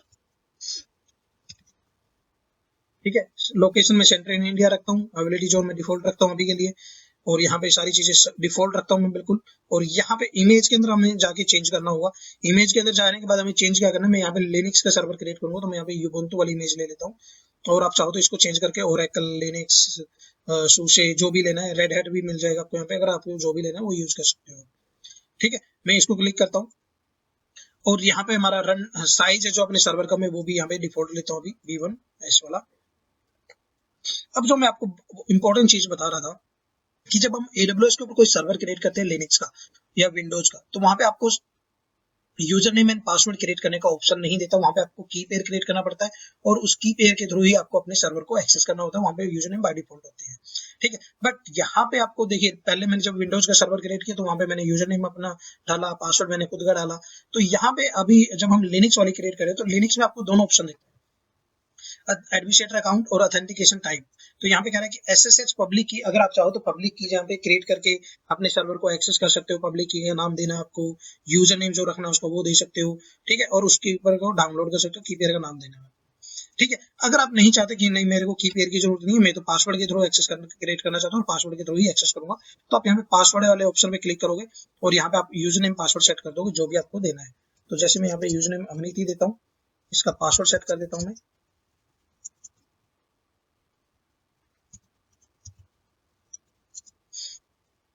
ठीक है, उसके बाद वही चीज है कि पासवर्ड वगैरह मैंने सेट कर दिया, की पेयर जनरेट नहीं कर रहा हूं मैं, की पेयर के थ्रू भी कर सकते हो आप। उसके बाद लास्ट ऑप्शन देता है पब्लिक इनबाउंड रूल, और यहाँ पे हमने पोर्ट SSH चला हुआ रखा है, तो हम यहाँ पे SSH ही रखेंगे क्योंकि मैं पुट्टी के थ्रू एक्सेस करना है सर्वर को। नेक्स्ट में करता हूँ, तो डिप्लॉयमेंट रिकमेंडेशंस जो detected there are other region size and zone recommended that way chances to successful deployment, ignore कर देते हैं हम इसको। ठीक है, अब यहाँ पे आपको डिस्क साइज पूछ रहा है कि डिस्क साइज क्या रखना है, मैं यहाँ पे इसको डिस्क साइज अपना लेता हूँ 30 GB डिफॉल्ट है जो, और इसको मैं स्टैंडर्ड कर देता हूँ। हार्ड डिस्क को डिलीट हो जाए, जब मैं सर्वर को डिलीट करूँ तो कोई एग्जिस्टिंग डिस्क मेरे को यूज नहीं करनी, मैं नेक्स्ट करता हूँ। और सारी चीजें मैं डिफॉल्ट रखूंगा अपने नेटवर्किंग पार्ट के अंदर भी, जो हमारा वर्चुअल क्लाउड नेटवर्क है, सबनेट है, पब्लिक आईपी इनेबल कर देता हूँ ताकि एक्सेस करके देख सकूँ मैं इसको। ठीक है, बाकी इन्फॉर्मेशन में डिफॉल्ट रखूंगा, लोड बैलेंसर वगैरह नहीं है हमारा। नेक्स्ट करते हैं, मैनेजमेंट के अंदर जाते हैं। मैनेजमेंट के अंदर जाने के बाद में कोई ऑप्शन नहीं रखना, मैं डिफॉल्ट रखता हूँ इसको भी। इनेबल बैकअप ऑटो शटडाउन वगैरह कुछ इनेबल नहीं करना है मेरे को, तो मैं यहाँ पे सिंपल नेक्स्ट करता हूँ। मॉनिटरिंग के अंदर मैं इसको डिसेबल कर देता हूँ, मॉनिटरिंग के अंदर आपको वही सारे ऑप्शंस मिलेंगे। ठीक है, नेक्स्ट करते हैं सिंपल। एडवांस के अंदर जाना है, कोई सॉफ्टवेयर इंस्टॉल करना चाहते हो सर्वर के थ्रू, सर्वर के ऊपर एक्सटेंशन के थ्रू, या अगर आप कमांड स्क्रिप्ट के थ्रू, कमांड के थ्रू, तो यहाँ पे वो टाइप करके कर सकते हो। नेक्स्ट टैग वाला ऑप्शन है, टैग ऐड करने तो ऐड कर सकते हो, रिव्यू करके हम इसको भी क्रिएट कर देते हैं।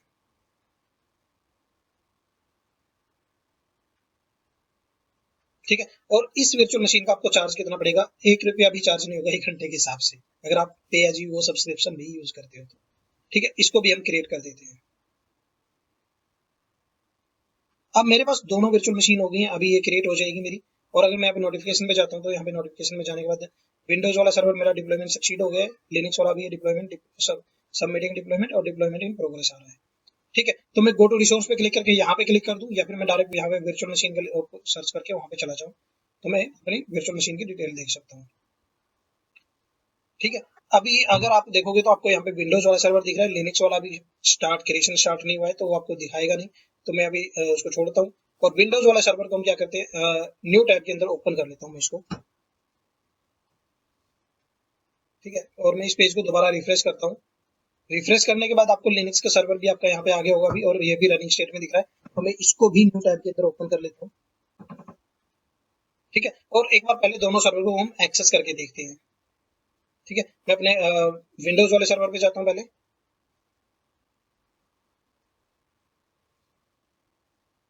ये विंडोज वाला सर्वर है मेरा और ये लिनक्स वाला सर्वर है जो आप ये ओपन हो रहा है। ठीक है, तो ये मेरा विंडोज वाला सर्वर मैंने जो न्यू टैब के अंदर ओपन किया है, तो यहाँ पे आप देख रहे हो कि आपको विंडोज वाले सर्वर के ऊपर बहुत सारे ऑप्शन शो कर रहा है। राइट, आपको देख रहे हैं स्क्रीन, आपकी जो स्क्रीन दिख रही है, तो स्क्रीन के ऊपर पहला ऑप्शन दिख रहा है आपको कनेक्ट करने के लिए, आपको जो सर्वर को कनेक्ट करना है तो किस तरीके से कनेक्ट करना है वो चीजें आप यहाँ पे देख सकते हो। कनेक्ट के ऊपर मैं क्लिक करता हूँ। कनेक्ट पे क्लिक करने के बाद ये आपको बता देगा पब्लिक आईपी ये आरडीपी फाइल डाउनलोड कर सकते हो आप यहाँ पे चाहो तो। ठीक है, बट अगर आप चाहो तो यहाँ पे सिंपल अपना जो यहाँ पे डाउनलोड आरडीपी फाइल है, या फिर आप पब्लिक आईपी कॉपी करके एमएसटीसी के अंदर वहां पे जाके और यूजर नेम पासवर्ड डाल के उसको यूज कर सकते हैं। ठीक है, तो मैं क्या करता हूँ, मैं यहाँ से डाउनलोड करने की बजाय वापस जाता हूँ स्क्रीन के ऊपर अपने ओवरव्यू के ऊपर। ठीक है, यहाँ पे जो ये ऑप्शन दिख रहे हैं ये आपको यहाँ पे लेफ्ट साइड में भी मिलेंगे, राइट साइड में, लेफ्ट साइड में सॉरी, तो यहाँ से भी हम इनको कनेक्ट कर सकते हैं, ये मैं भी बताऊंगा मैं आपको। ठीक है, तो मैं क्या करता हूँ, मैं पब्लिक आईपी को कॉपी कर लेता हूँ, एमएसटीएससी करते हैं, पब्लिक आईपी मेंशन करते हैं अपने सर्वर का, कनेक्ट करते हैं, तो जो यूजर नेम पासवर्ड हमने क्रिएट किया था वो यूजर नेम पासवर्ड हम यहाँ पे डाल देते हैं।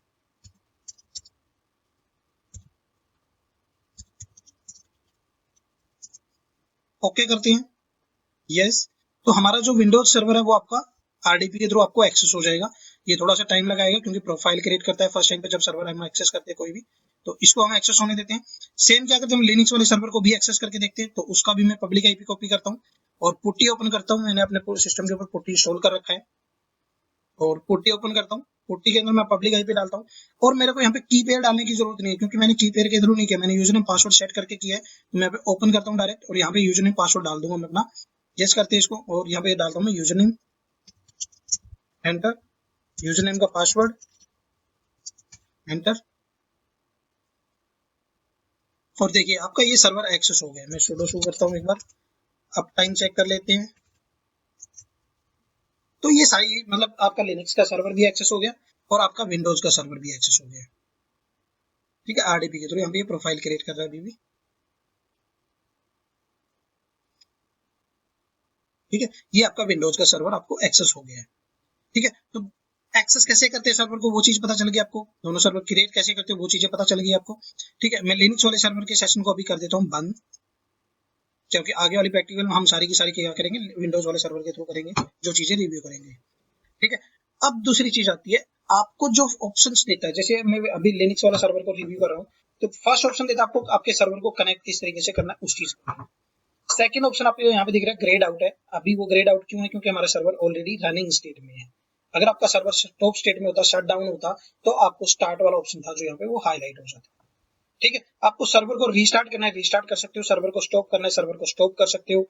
हाइबरनेट आपका ऑप्शन ग्रेड आउट है अभी, और यहाँ पे कैप्चर, कैप्चर का मतलब आपको कोई रीस्टोर पॉइंट क्रिएट करना आपके सर्वर का, या आपको आपके सर्वर की इमेज क्रिएट करनी है, तो आप यहाँ से डायरेक्ट इमेज क्रिएट कर सकते हो, रीस्टोर पॉइंट क्रिएट कर सकते हो, और आप चाहो तो अपने सर्वर को बाद में उस रीस्टोर पॉइंट के ऊपर रीस्टोर कर सकते हो। ठीक है, आपको अपने इस सर्वर को डिलीट करना है, अगर आपको अपने इस सर्वर लिनक्स वाला जो सर्वर है इसको डिलीट करना है, और इसके साथ साथ जो जो सर्विस हमने यूज किया उनको डिलीट करना है, तो हम यहाँ पे डिलीट पे जाके उसको डिलीट कर सकते हैं। रिफ्रेश करना है, ओपन इन मोबाइल फीडबैक या CLI या PS पावरशेल स्क्रिप्ट के अंदर, पावरशेल क्लाउड के अंदर आपको तो इस पर्टिकुलर सर्वर को ओपन करना है, तो आप यहाँ से डायरेक्ट ओपन कर सकते हो इस सर्वर को CLI या पावरशेल के अंदर।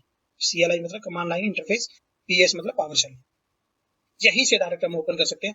यहाँ पे एसेंशियल के अंदर आपको आपके सर्वर की थोड़ी सी ओवरव्यू डिटेल दिखाता है कि आपका रिसोर्स ग्रुप क्या था, आपका स्टेटस क्या है सर्वर का, लोकेशन कहाँ पे क्रिएट किया आपने सर्वर को, जोन क्या है, सब्सक्रिप्शन कौन सी यूज कर रहे हो आप, सब्सक्रिप्शन आईडी आपको दिखाता है, अवेलेबिलिटी जोन कितने यूज कर रहे हो आप, ऑपरेटिंग सिस्टम कौन से सर्वर के ऊपर, साइज क्या आपके सर्वर का जो हमारी कॉन्फ़िगरेशन है, पब्लिक आईपी क्या आपके सर्वर का, वर्चुअल नेटवर्क और सबनेट कौन से है, डीएनएस नेम कोई कॉन्फ़िगर है कि नहीं है, हेल्थ स्टेट चेक करना हो, टाइम कब क्रिएट किया था हमने सर्वर को, वो चीजें आपको यहाँ पे इन्फॉर्मेशन मिलती है।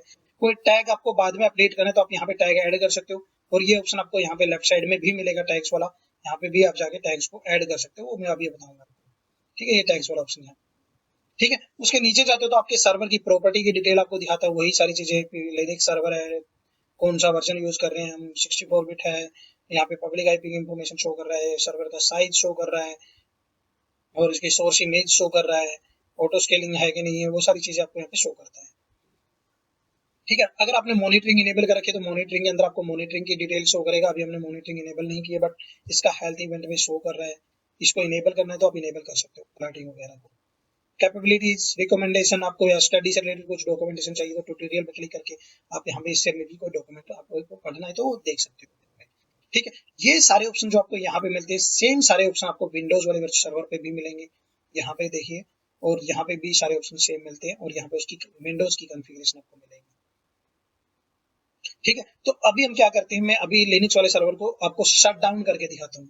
ठीक है, तो शट डाउन करना है तो आप यहाँ पे स्टॉप कर सकते हो सर्वर को, और यहाँ पे कह रहा है कि deallocating operation usually completed within 1 to 2 minute, मतलब 1 से 2 मिनट के अंदर आपका सर्वर है जो वो शट डाउन मोड में चला जाएगा। यस करता हूँ मैं इसको। यहाँ पे ऊपर देखिए नोटिफिकेशन बार पे चला गया वो स्टॉपिंग वर्चुअल मशीन। यहाँ पे डिटेल में देखना है तो आप यहाँ पे क्लिक करके देख भी सकते हो कि कौन से सर्वर को वो स्टॉप कर रहा है, और यहाँ पे स्टेटस अभी डी एलोकेटिंग आ रहा है। रिफ्रेश करोगे तो आपका यहाँ पे स्टेटस थोड़ी देर में स्टॉप आ जाएगा। देखिए स्टॉप है और डी एलोकेटेड है। ठीक है, मैं रिफ्रेश करता हूँ एक बार स्क्रीन को, दोबारा स्टार्ट करोगे आप सर्वर, आपका सर्वर रन हो जाएगा दोबारा से। स्टार्ट वाला ऑप्शन देखिए अभी आपका ग्रेड आउट हो गया है, पहले ये ग्रे आ रहे थे, अभी ये आ गया। ठीक है, स्टार्ट करना है तो स्टार्ट कर सकते हो सिंपल सर्वर को, आपका सर्वर स्टार्ट हो जाएगा। रिफ्रेश करोगे तो यहाँ पे आपका रनिंग स्टेट में आ जाएगा थोड़ी देर के अंदर सर्वर। स्टार्टिंग आ रहा है।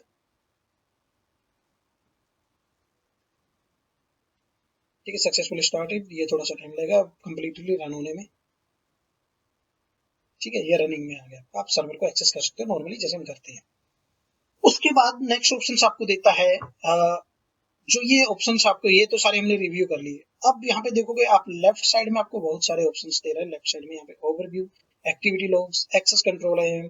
तो मैं आपको इनको बहुत एडवांस लेवल पे नहीं बताऊंगा, प्रैक्टिकल करके नहीं दिखाऊंगा अभी, बट इनका यूज केस क्या होता है, क्या क्या यूज करते हैं उनको, वो थोड़ा बता देता हूँ अभी, और फिर बाद में हम इसका सर्वर की स्नैपशॉट और एएमआई क्रिएट करके देखेंगे। तो अभी मैं क्या कहता हूँ, लिनक्स वाले सर्वर को आपको डिलीट करके दिखाता हूँ, और उसके बाद हम सारा का सारा प्रैक्टिकल जो करेंगे वो विंडोज वाले सर्वर में करेंगे। ठीक है, ये लेफ्ट साइड में जो ऑप्शन देते हैं ये आपको विंडोज सर्वर पे भी मिलेंगे और लिनक्स सर्वर पे भी मिलेंगे। ठीक है, तो मैं लिनक्स वाले सर्वर को डिलीट करता हूँ अभी। अभी मैं देखिए, अगर आप मान लो आप कभी कंपनी में काम कर रहे हो और आपको कोई सर्वर डिटेल दे देता है कि आप इस सर्वर को डिलीट कर दीजिए, तो आप इस तरीके से उस सर्वर को आईपी सर्च करके डिलीट कर सकते हो। अब यहाँ पे कह रहा है कि अब लिनक्स आपको डिलीट क्या क्या करना है, सब कुछ मेरे को डिलीट करने में सारी चीजें यहाँ पे सिलेक्ट कर लूंगा, अप्लाई फोर्स डिलीट, और यहाँ पे एक्सेप्ट करूंगा और यहाँ पे डिलीट कर दूंगा। तो यहाँ से मेरा सर्वर क्या होगा, डिलीट हो जाएगा। ठीक है, जैसे मैं थोड़ी देर में इसको यहाँ पे अभी अपडेटिंग एसोसिएटेड रिसोर्सेज लिनक्स, जैसे मैं इसको दोबारा रिफ्रेश करूंगा तो थोड़ी देर में आपका सर्वर यहाँ से गायब हो जाएगा।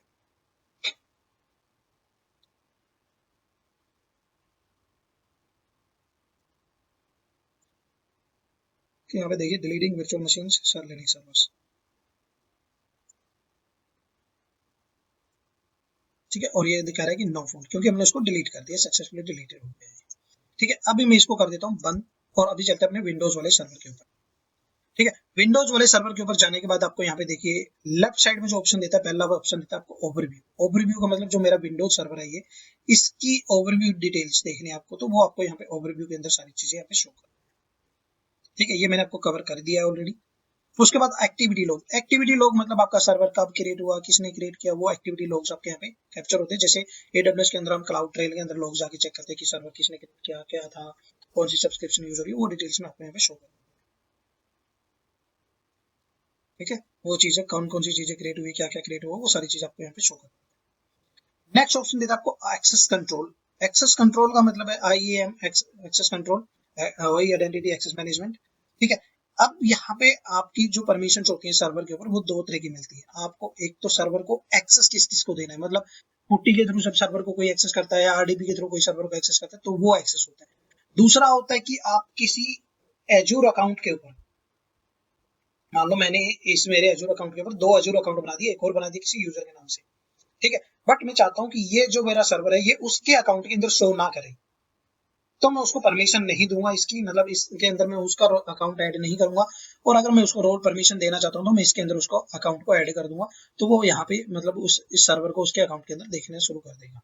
मतलब वो होती है अकाउंट लेवल पे एजूर अकाउंट के, और एक होती है आपकी सर्वर लेवल के ऊपर कि सर्वर को एक्सेस किस तरीके से करवाना। ठीक है, तो ये समझ में आ गया होगा आपको। नेक्स्ट ऑप्शन देता है टैग। अगर आपको आपके सर्वर के ऊपर कोई टैग्स ऐड करने हैं, जो हमने पहले बताया था, टैग्स वगैरह आप ऐड कर सकते हो, तो टैग्स का ऑप्शन आपको अलग से देता है, यहाँ पे आप जाके टैग्स ऐड कर सकते हो। नेक्स्ट ऑप्शन देता है आपको डायग्नोज एंड सोल्व प्रॉब्लम, मतलब आपके सर्वर के ऊपर कोई प्रॉब्लम आ रही है, आपको उनको डायग्नोज करना है, तो आप यहाँ से डायग्नोज करके इनेबल करके उसके चेक कर सकते हो, डायग्नोज कर सकते हो प्रॉब्लम को। ठीक है, तो इनको आने वाले टॉपिक्स में हम कवर करेंगे। रिसोर्स विजुअलाइजर, कनेक्ट वाला ऑप्शन मैंने आपको बताया था कि कनेक्ट कैसे करना है सर्वर को, आपको पुट्टी आरडीपी के थ्रू करना है, वेस्टर्न होस्ट के थ्रू करना है, विंडोज एडमिन सेंटर के थ्रू करना है, मतलब कंसोल के ऊपर ही करना है, तो वो सारी चीजें आप यहाँ पे कनेक्ट में जाके कर सकते हो। नेक्स्ट ऑप्शन नेटवर्किंग होता है। नेटवर्किंग के अंदर आपका मतलब जो सर्वर के ऊपर नेटवर्किंग होती है, कौन सा सबनेट है, कौन सा वीपी वर्चुअल क्लाउड है, कौन सा पब्लिक आईपी है, कौन सा सिक्योरिटी ग्रुप है, वो सारी इन्फॉर्मेशन आपको नेटवर्क के अंदर मिलती है। जैसे मैं नेटवर्क पे क्लिक करता हूँ तो यहाँ पे सारी इन्फॉर्मेशन आपको मिलेगी। चेंज करना चाहो तो चेंज कर सकते हो आप उन चीजों को, बट वो कैसे करना है वो आने वाले वीडियो में मैं आपको बताऊंगा। जैसे यहाँ पे सिक्योरिटी ग्रुप की इन्फॉर्मेशन शो कर रहा है आपको। लोड बैलेंसर, अगर लोड बैलेंसर का पार्ट होता सर्वर तो उसकी डिटेल आपको यहाँ पे शो कर देता, बट अभी नहीं है तो ये आपको शो करेगा। नेटवर्क मैनेजर पे जाते हो तो ये आपके नेटवर्क मैनेजर इंटरफेस वगैरह सारी डिटेल होती है जो उसकी डिटेल शो करता है, तो इसको हम छोड़ते हैं यहीं पे। Next option settings. सेटिंग्स के अंदर आता है आपका कि डिस्क कौन सी है, कितने डिस्क है, कोई नई डिस्क अटैच करनी है सर्वर के ऊपर, या आपको एग्जिस्टिंग डिस्क को स्पेस को एक्सटेंड करना है, वो करना हो तो वो सारी चीजें हम यहाँ पे कर सकते हैं। ठीक है, एक्सटेंशन के थ्रू कोई एप्लीकेशन आपको इंस्टॉल करवाने आपके सर्वर के ऊपर, वो आप यहाँ पे करवा सकते हो, मतलब कमांड के थ्रू, स्क्रिप्ट के थ्रू वो सारी चीजें कर सकते हैं। ऑपरेटिंग सिस्टम को अपडेट करना है, कॉन्फ़िगरेशन चेंज करनी है, प्रॉपर्टी देखनी है, लॉक, मतलब लॉक का मतलब है कि आपको लॉक इनेबल करना है सर्वर के ऊपर, तो आपका सर्वर को डिलीट नहीं कर पाएगा, तो वो चीज आप यहाँ पे इनेबल कर सकते हो लॉक में जाके, ऐड लॉक करके। ठीक है, बट अगर नहीं करना तो वो चीज आप बाद में करके देखेंगे हम प्रैक्टिकली। नेक्स्ट ऑप्शन आपका स्किल सेट वाला, अवेलेबिलिटी और स्किल सेट, ये हम आने वाले वीडियोज में कवर करेंगे। सिक्योरिटी के अंदर आपका कोई किसको परमिशन देनी है, किसको नहीं देनी है, वो चीजें आती हैं। बैकअप एंड डिजास्टर रिकवरी, मतलब बैकअप इनेबल करना है, रिसोर्स पॉइंट क्रिएट करना है, डिजास्टर रिकवरी इनेबल करनी है, तो वो सारी चीजें आपकी बैकअप एंड डिजास्टर रिकवरी के अंदर आती है। नेक्स्ट ऑप्शन आता है आपका ऑपरेशन। ऑपरेशन के अंदर मतलब सिस्टम को शट डाउन करना, कमांड रन करना, कोई हेल्थ मॉनिटर करना, पॉलिसीज इनेबल करना, वो सारी चीजें आपको ऑपरेशन के अंदर मिलती है। नेक्स्ट ऑप्शन आपको देता है मॉनिटरिंग का, सर्वर की मॉनिटरिंग करनी है, तो मॉनिटरिंग के अंदर आपको इसके अलर्ट इनेबल करने हैं, मैट्रिक्स देखना है, लॉग्स देखने हैं, वो सारी चीजें आपको मॉनिटरिंग के अंदर आपको मिलती है वो चीजें। नेक्स्ट ऑप्शन आता है आपका ऑटोमेशन। ऑटोमेशन कुछ टास्क वगैरह रन करवाने हैं आपको सर्वर के ऊपर, तो वो ऑटोमेशन के अंदर टास्क में जाके आप टास्क ऐड कर सकते हो, और उस टास्क के थ्रू आप अपने सर्वर के ऊपर कुछ भी ऑटो स्केल करवा सकते हो। ठीक है, नेक्स्ट लास्ट ऑप्शन आपका हेल्प। हेल्प के अंदर बहुत सारी चीजें आपको मिलती हैं, जैसे रिसोर्स हेल्थ, आपको सर्वर का हेल्थ चेक करना है, बूट डायग्नोस, मतलब आपके बूटिंग टाइम पे कुछ प्रॉब्लम आ रही है सर्वर के अंदर, तो वो बूट डायग्नोस के अंदर जाके आप उसको देख सकते हो। अभी हमने डिसेबल कर रखा है तो नहीं दिखाएगा। आपको सर्वर को एक्सेस करने के लिए आरडीपी के थ्रू कर सकते हो, क्लाउड सेल के थ्रू कर सकते हो, या फिर आप सीरियल कंसोल के ऊपर भी अपने सर्वर को एक्सेस कर सकते हो, वो सीरियल कंसोल में जाके यहाँ पे देख सकते हो। ठीक है, यहाँ पे ही आपको एक नया सेशन ओपन करके दिखेगा जरूर, तो यहाँ पे इसके लिए आपको बूट डायग्नोस्टिक इनेबल होना चाहिए। ठीक है, और यहीं पे आपको ऑप्शन दे देगा उस पर लॉग इन करने का और काम करने का। रीसेट पासवर्ड, मान लो आपका पासवर्ड भूल गए अपने सर्वर का, तो पासवर्ड को रीसेट करना है, तो आप यहाँ से पासवर्ड को रीसेट भी कर सकते हो। ठीक है, कैसे पासवर्ड रीसेट करना है, वो पासवर्ड आपको देखिए यहाँ पे एवनी पासवर्ड और कंफर्म पासवर्ड, आपका पासवर्ड चेंज हो जाएगा। जबकि आपको AWS के अंदर ये सारे फीचर्स नहीं देता, वहां पे आपने की पेयर आपने डिलीट कर दिया गलती से, तो आपका पासवर्ड रिक्रिप्ट मतलब रीजनरेट नहीं कर सकते, आपके पास की पेयर होना जरूरी है उसका।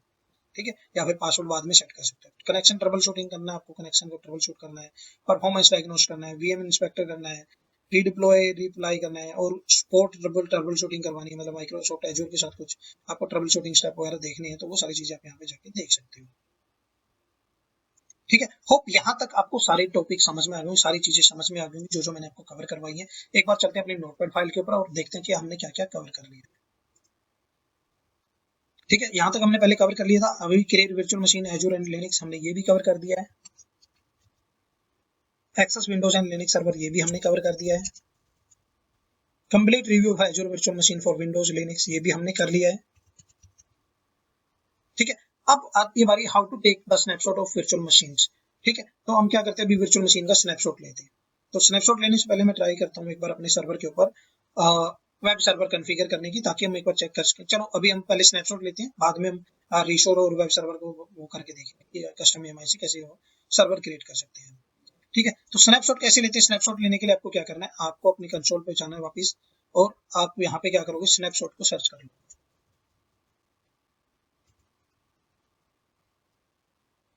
ठीक है, स्नैपशॉट को मैं न्यू टैब के अंदर ओपन कर लेता हूँ। ठीक है, अभी हमारे पास जो हमारा सर्वर है उसके अंदर आपको क्या चीजें मिल रही हैं। जैसे मैं डिस्क पे जाता हूँ तो डिस्क के अंदर आपको आपकी डिस्क की डिटेल मिल जाएगी, जो हमारी डिस्क है जिसका हमें स्नैपशॉट लेना है। बट हो सकता है कि जब आप कंपनी में काम करें तो आपके पास बहुत सारे सर्वर क्रिएटेड हो, तो वहां पे जब हम स्नैपशॉट लेते हैं तो आपको वहाँ पे डिटेल शो करता है। तो मैं अभी स्नैपशॉट वाले ऑप्शन पे जाता हूँ। यहाँ पे हमारे पास कोई स्नैपशॉट नहीं है, तो हम क्या करते हैं, क्रिएट स्नैपशॉट पे क्लिक करते हैं।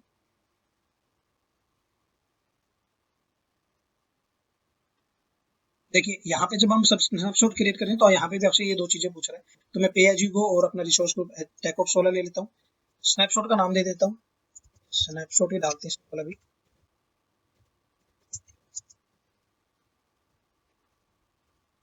ठीक है, लोकेशन, और यहाँ पे देखिए एजूर क्लाउड आपको एक और ऑप्शन देता है कि जब आपको स्नैपशॉट लेना है तो वो क्या लेना है, इंक्रीमेंटल स्नैपशॉट लेना है, फुल स्नैपशॉट लेना है सर्वर का।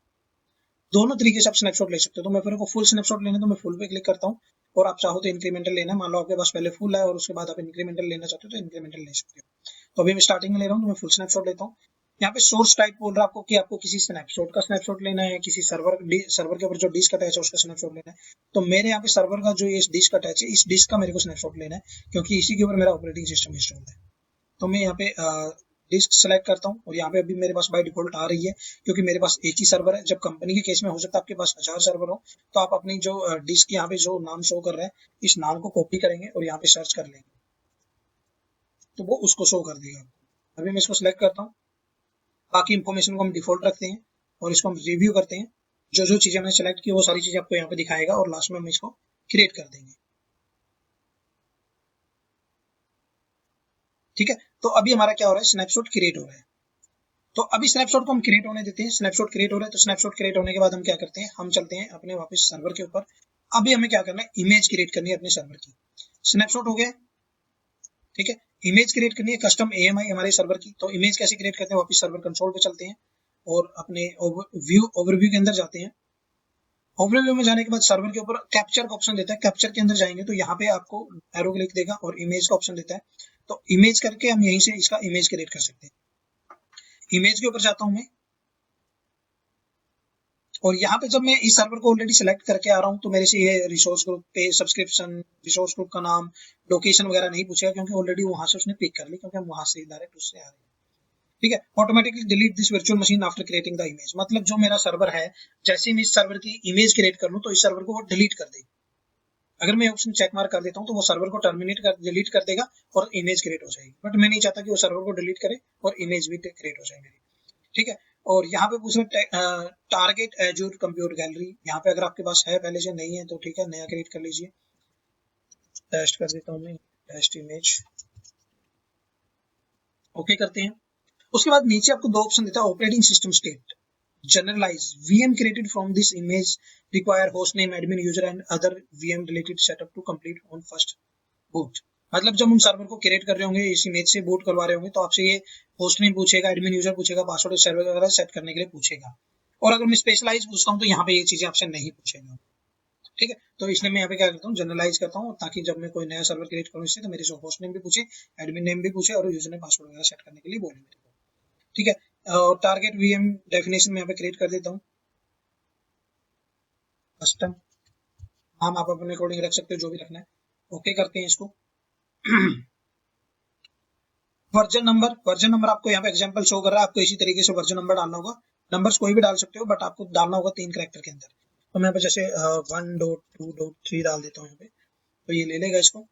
एक्सक्लूड फ्रॉम लेटेस्ट, मतलब अगर आपने पहले से कोई लेटेस्ट इमेज क्रिएट करके तो उसको एक्सक्लूड कर दो। एंड डेट ऑफ लाइफ, मतलब जो ये इमेज हम क्रिएट कर रहे हैं उसकी एंड डेट क्या होनी चाहिए, आप यहाँ पे एंड डेट सिलेक्ट कर सकते हो उसकी, नहीं तो आप डिफॉल्ट छोड़ दो।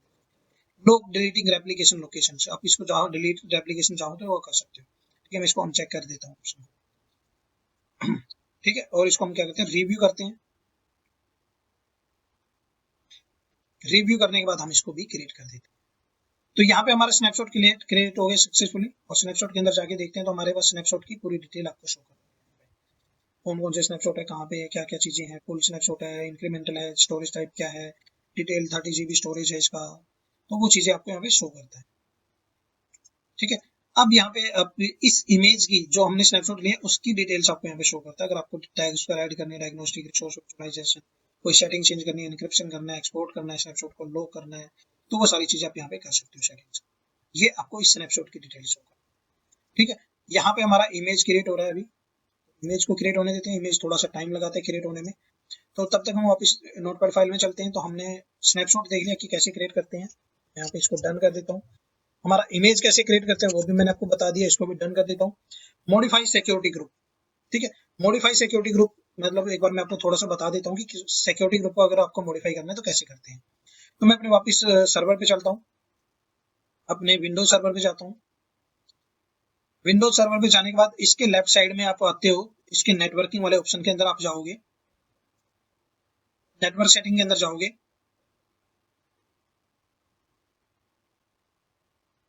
तो यहाँ पे आपको सिक्योरिटी ग्रुप की डिटेल मिलेगी। तो मैं सिक्योरिटी ग्रुप को न्यू टैब के अंदर ओपन कर लेता हूँ।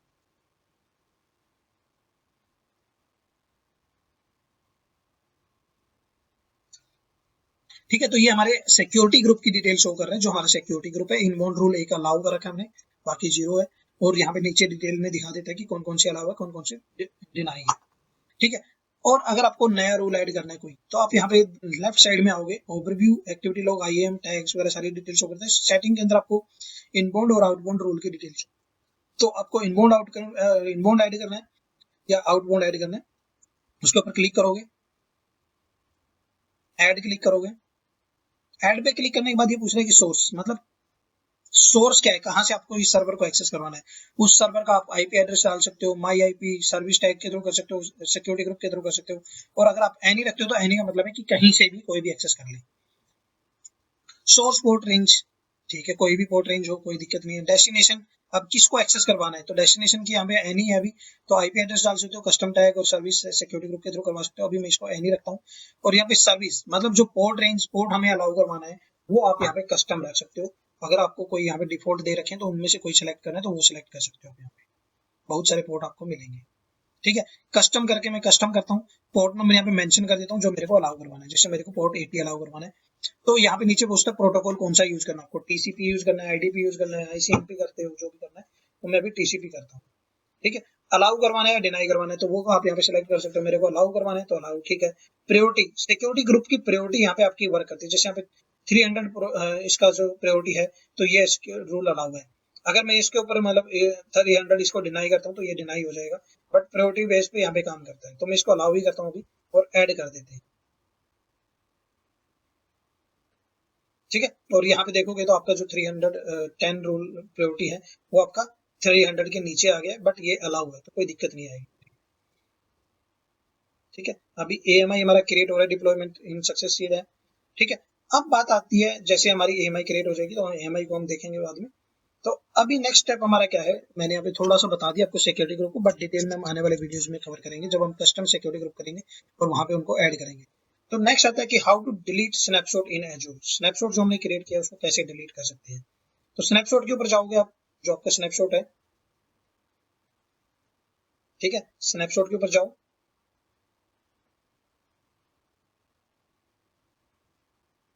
ठीक है, अभी हमें डिलीट करना है। आपको ऑप्शन बहुत सारे देता है, आपको क्रिएट डिस्क, इससे डिस्क क्रिएट करनी है और उसको अटैच करना है, इमेज क्रिएट करनी है, यहाँ से हम इमेज भी क्रिएट कर सकते हैं, हम आने वाले वीडियो में बताएंगे। कॉपी करना है स्नैपशॉट को एक जगह से दूसरी जगह पे, वो भी कर सकते हैं, वो मैं आपको आने वाले वीडियो में बताऊंगा। अभी हमें क्या करना है, डिलीट करना है। तो मैं स्नैपशॉट को क्या करता हूँ, डिलीट करता हूँ, ओके करता हूँ, तो मेरा स्नैपशॉट क्या होगा, ऐसे डिलीट हो जाएगा।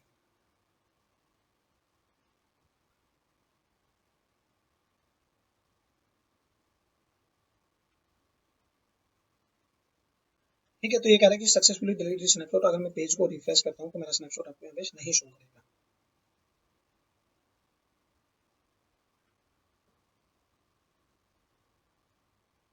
एक बार पेज को रिफ्रेश कर देता हूँ ऊपर से।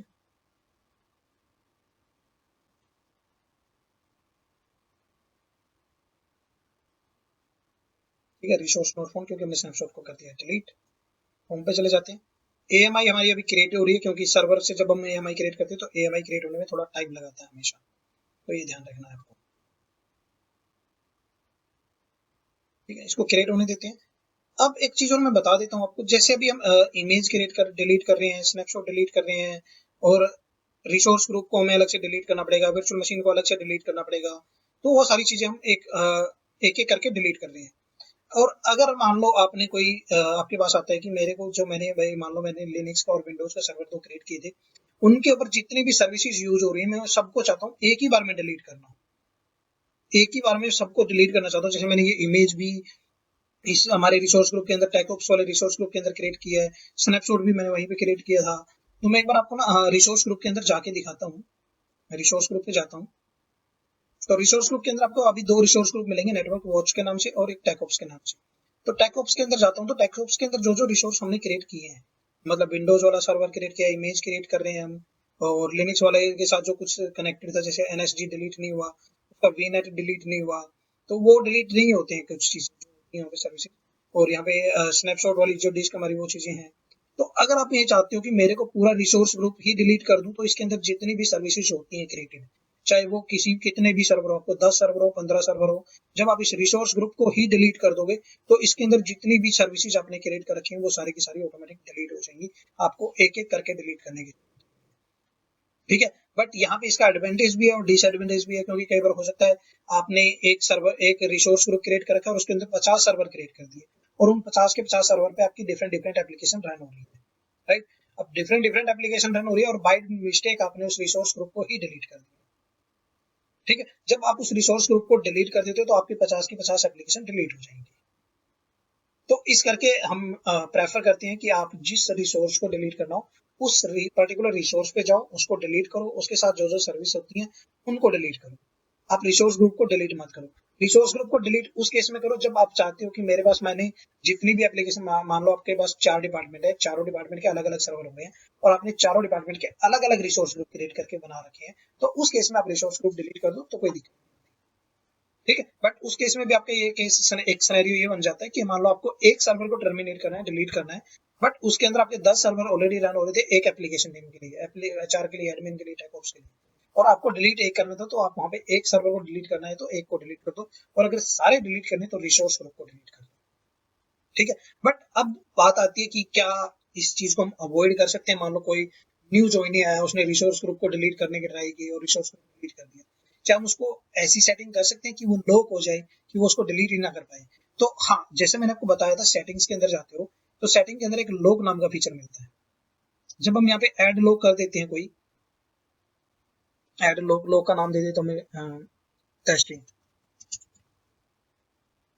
यहाँ पे रीड ओनली डिलीट, मतलब जो भी रखना आपको, नोट्स डाल सकते हो, परमिशन नोट अलाउड। ठीक है, परमिशन की स्पेलिंग करेक्ट कर देता हूँ एक बार, ओके करके मैंने रीड ओनली रखा है इसको। ठीक है, अब मैंने क्या किया, मैंने इसको रिसोर्स ग्रुप को लॉक कर दिया है। ठीक है, अब मैं क्या करता हूँ, इसको रिसोर्स ग्रुप को एक बार डिलीट करने की ट्राई करता हूँ। तो ये रिसोर्स ग्रुप को डिलीट करने के लिए क्या करें, resource group to be deleted, और अप्लाई कंफर्म करता हूँ मैं यहाँ पे रिसोर्स ग्रुप का नाम, डिलीट करते हैं, deleting this resource group and independent, okay. ठीक है, तो यहाँ पे देखिए अभी हमने डिलीट कर दिया था, डिलीट करने पे यहाँ पे दिखाया क्या दिखाया है, जिसने डिलीट रिसोर्स ग्रुप टैकऑप्स फेल्ड, क्यों, क्योंकि हमने इसको लॉक कर रखा है, और जैसे हम किसी चीज को लॉक कर देते हैं तो उसको हम डिलीट नहीं कर सकते, तो हमें उसको हटाना पड़ेगा लॉक को, उसके बाद हम उस चीज को डिलीट कर सकते हैं। तो ये बेनिफिट रहता है, जैसे हम वहां पे प्रोटेक्शन इनेबल करते थे सर्वर के ऊपर AWS में, यहाँ पे हम लॉक लगा सकते हैं उस सर्विस के ऊपर, उस सर्विस के ऊपर लॉक लगाने के बाद उस पर्टिकुलर सर्विस को कोई डिलीट या नहीं कर सकता है। ठीक है, अब आपको वापस हटाना है लॉक को, तो आप वापस लॉक पे जाओगे, आप अपने लॉक को डिलीट कर दो जो आपने लॉक क्रिएट कर रखा है। ठीक है, यहाँ पे लास्ट साइड में आपको लास्ट में ऑप्शन देता है डिलीट करने का, डिलीट। ठीक है, लॉक डिलीट हो गया। ओवरव्यू पे जाता हूँ, एक बार हम चेक कर रहे थे, AMI क्रिएट हो गई हमारी सर्वर की, और मैं गो टू रिसोर्स करके AMI के ऊपर जाता हूँ, कस्टम इमेज के ऊपर, अभी मैं कस्टम इमेज को पर्टिकुलर डिलीट कर रहा हूँ। मैं पूरे रिसोर्स ग्रुप को डिलीट बाद में बताऊंगा कैसे करते हैं। यहाँ से इमेज हम टेस्ट सर्वर क्रिएट भी कर सकते हैं, नया सर्वर क्रिएट करना हो तो डायरेक्ट, और अगर नहीं करना है तो आप इसको छोड़ सकते हो, कॉपी भी कर सकते हैं हम एक लोकेशन लोकेशन पे। डिलीट करना है तो हम इसको डायरेक्ट यहाँ से डिलीट कर सकते हैं और आपकी वर्चुअल जो AMI है वो डिलीट हो जाएगी यहाँ से। ठीक है, तो होप आपको ये सारी चीजें समझ में आ गई होंगी जितनी चीजें मैंने बताई है। अब बात करते हैं रिसोर्स ग्रुप डिलीट करने की। तो अब मैं अगर वापस रिसोर्स ग्रुप पे जाता हूँ, डिलीट रिसोर्स ग्रुप करते हैं, रिसोर्स ग्रुप का नाम कॉपी कर लेते हैं, अप्लाई करते हैं और यहाँ पे हम पेस्ट कर देते हैं, डिलीट करते हैं, यस। तो अब आपका रिसोर्स ग्रुप भी डिलीट हो जाएगा क्योंकि अभी हमने लोग को डिलीट कर दिया। डिलीटिंग रिसोर्स ग्रुप टेकऑप्स, तो यहाँ पे अभी फेल नहीं आएगा और यहाँ पे सारी सर्विसेज जो इसके अंदर यूज हो रही है सबको डिलीट कर दिया। अभी देखिए यहाँ पे 11 रिकॉर्ड है इसके अंदर, मैं जैसे रिफ्रेश करता जाऊंगा ये रिकॉर्ड कम होते जाएंगे।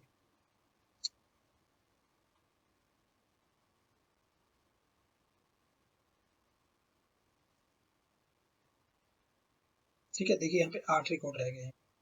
तो ये अभी सारी इस रिसोर्स के ऊपर जो भी सर्विसेज है वो सबको डिलीट कर देगा। तो अभी मेरा जो रिसोर्स ग्रुप एक और है नेटवर्क वॉच वाला, उसको भी मैं डिलीट कर देता हूँ।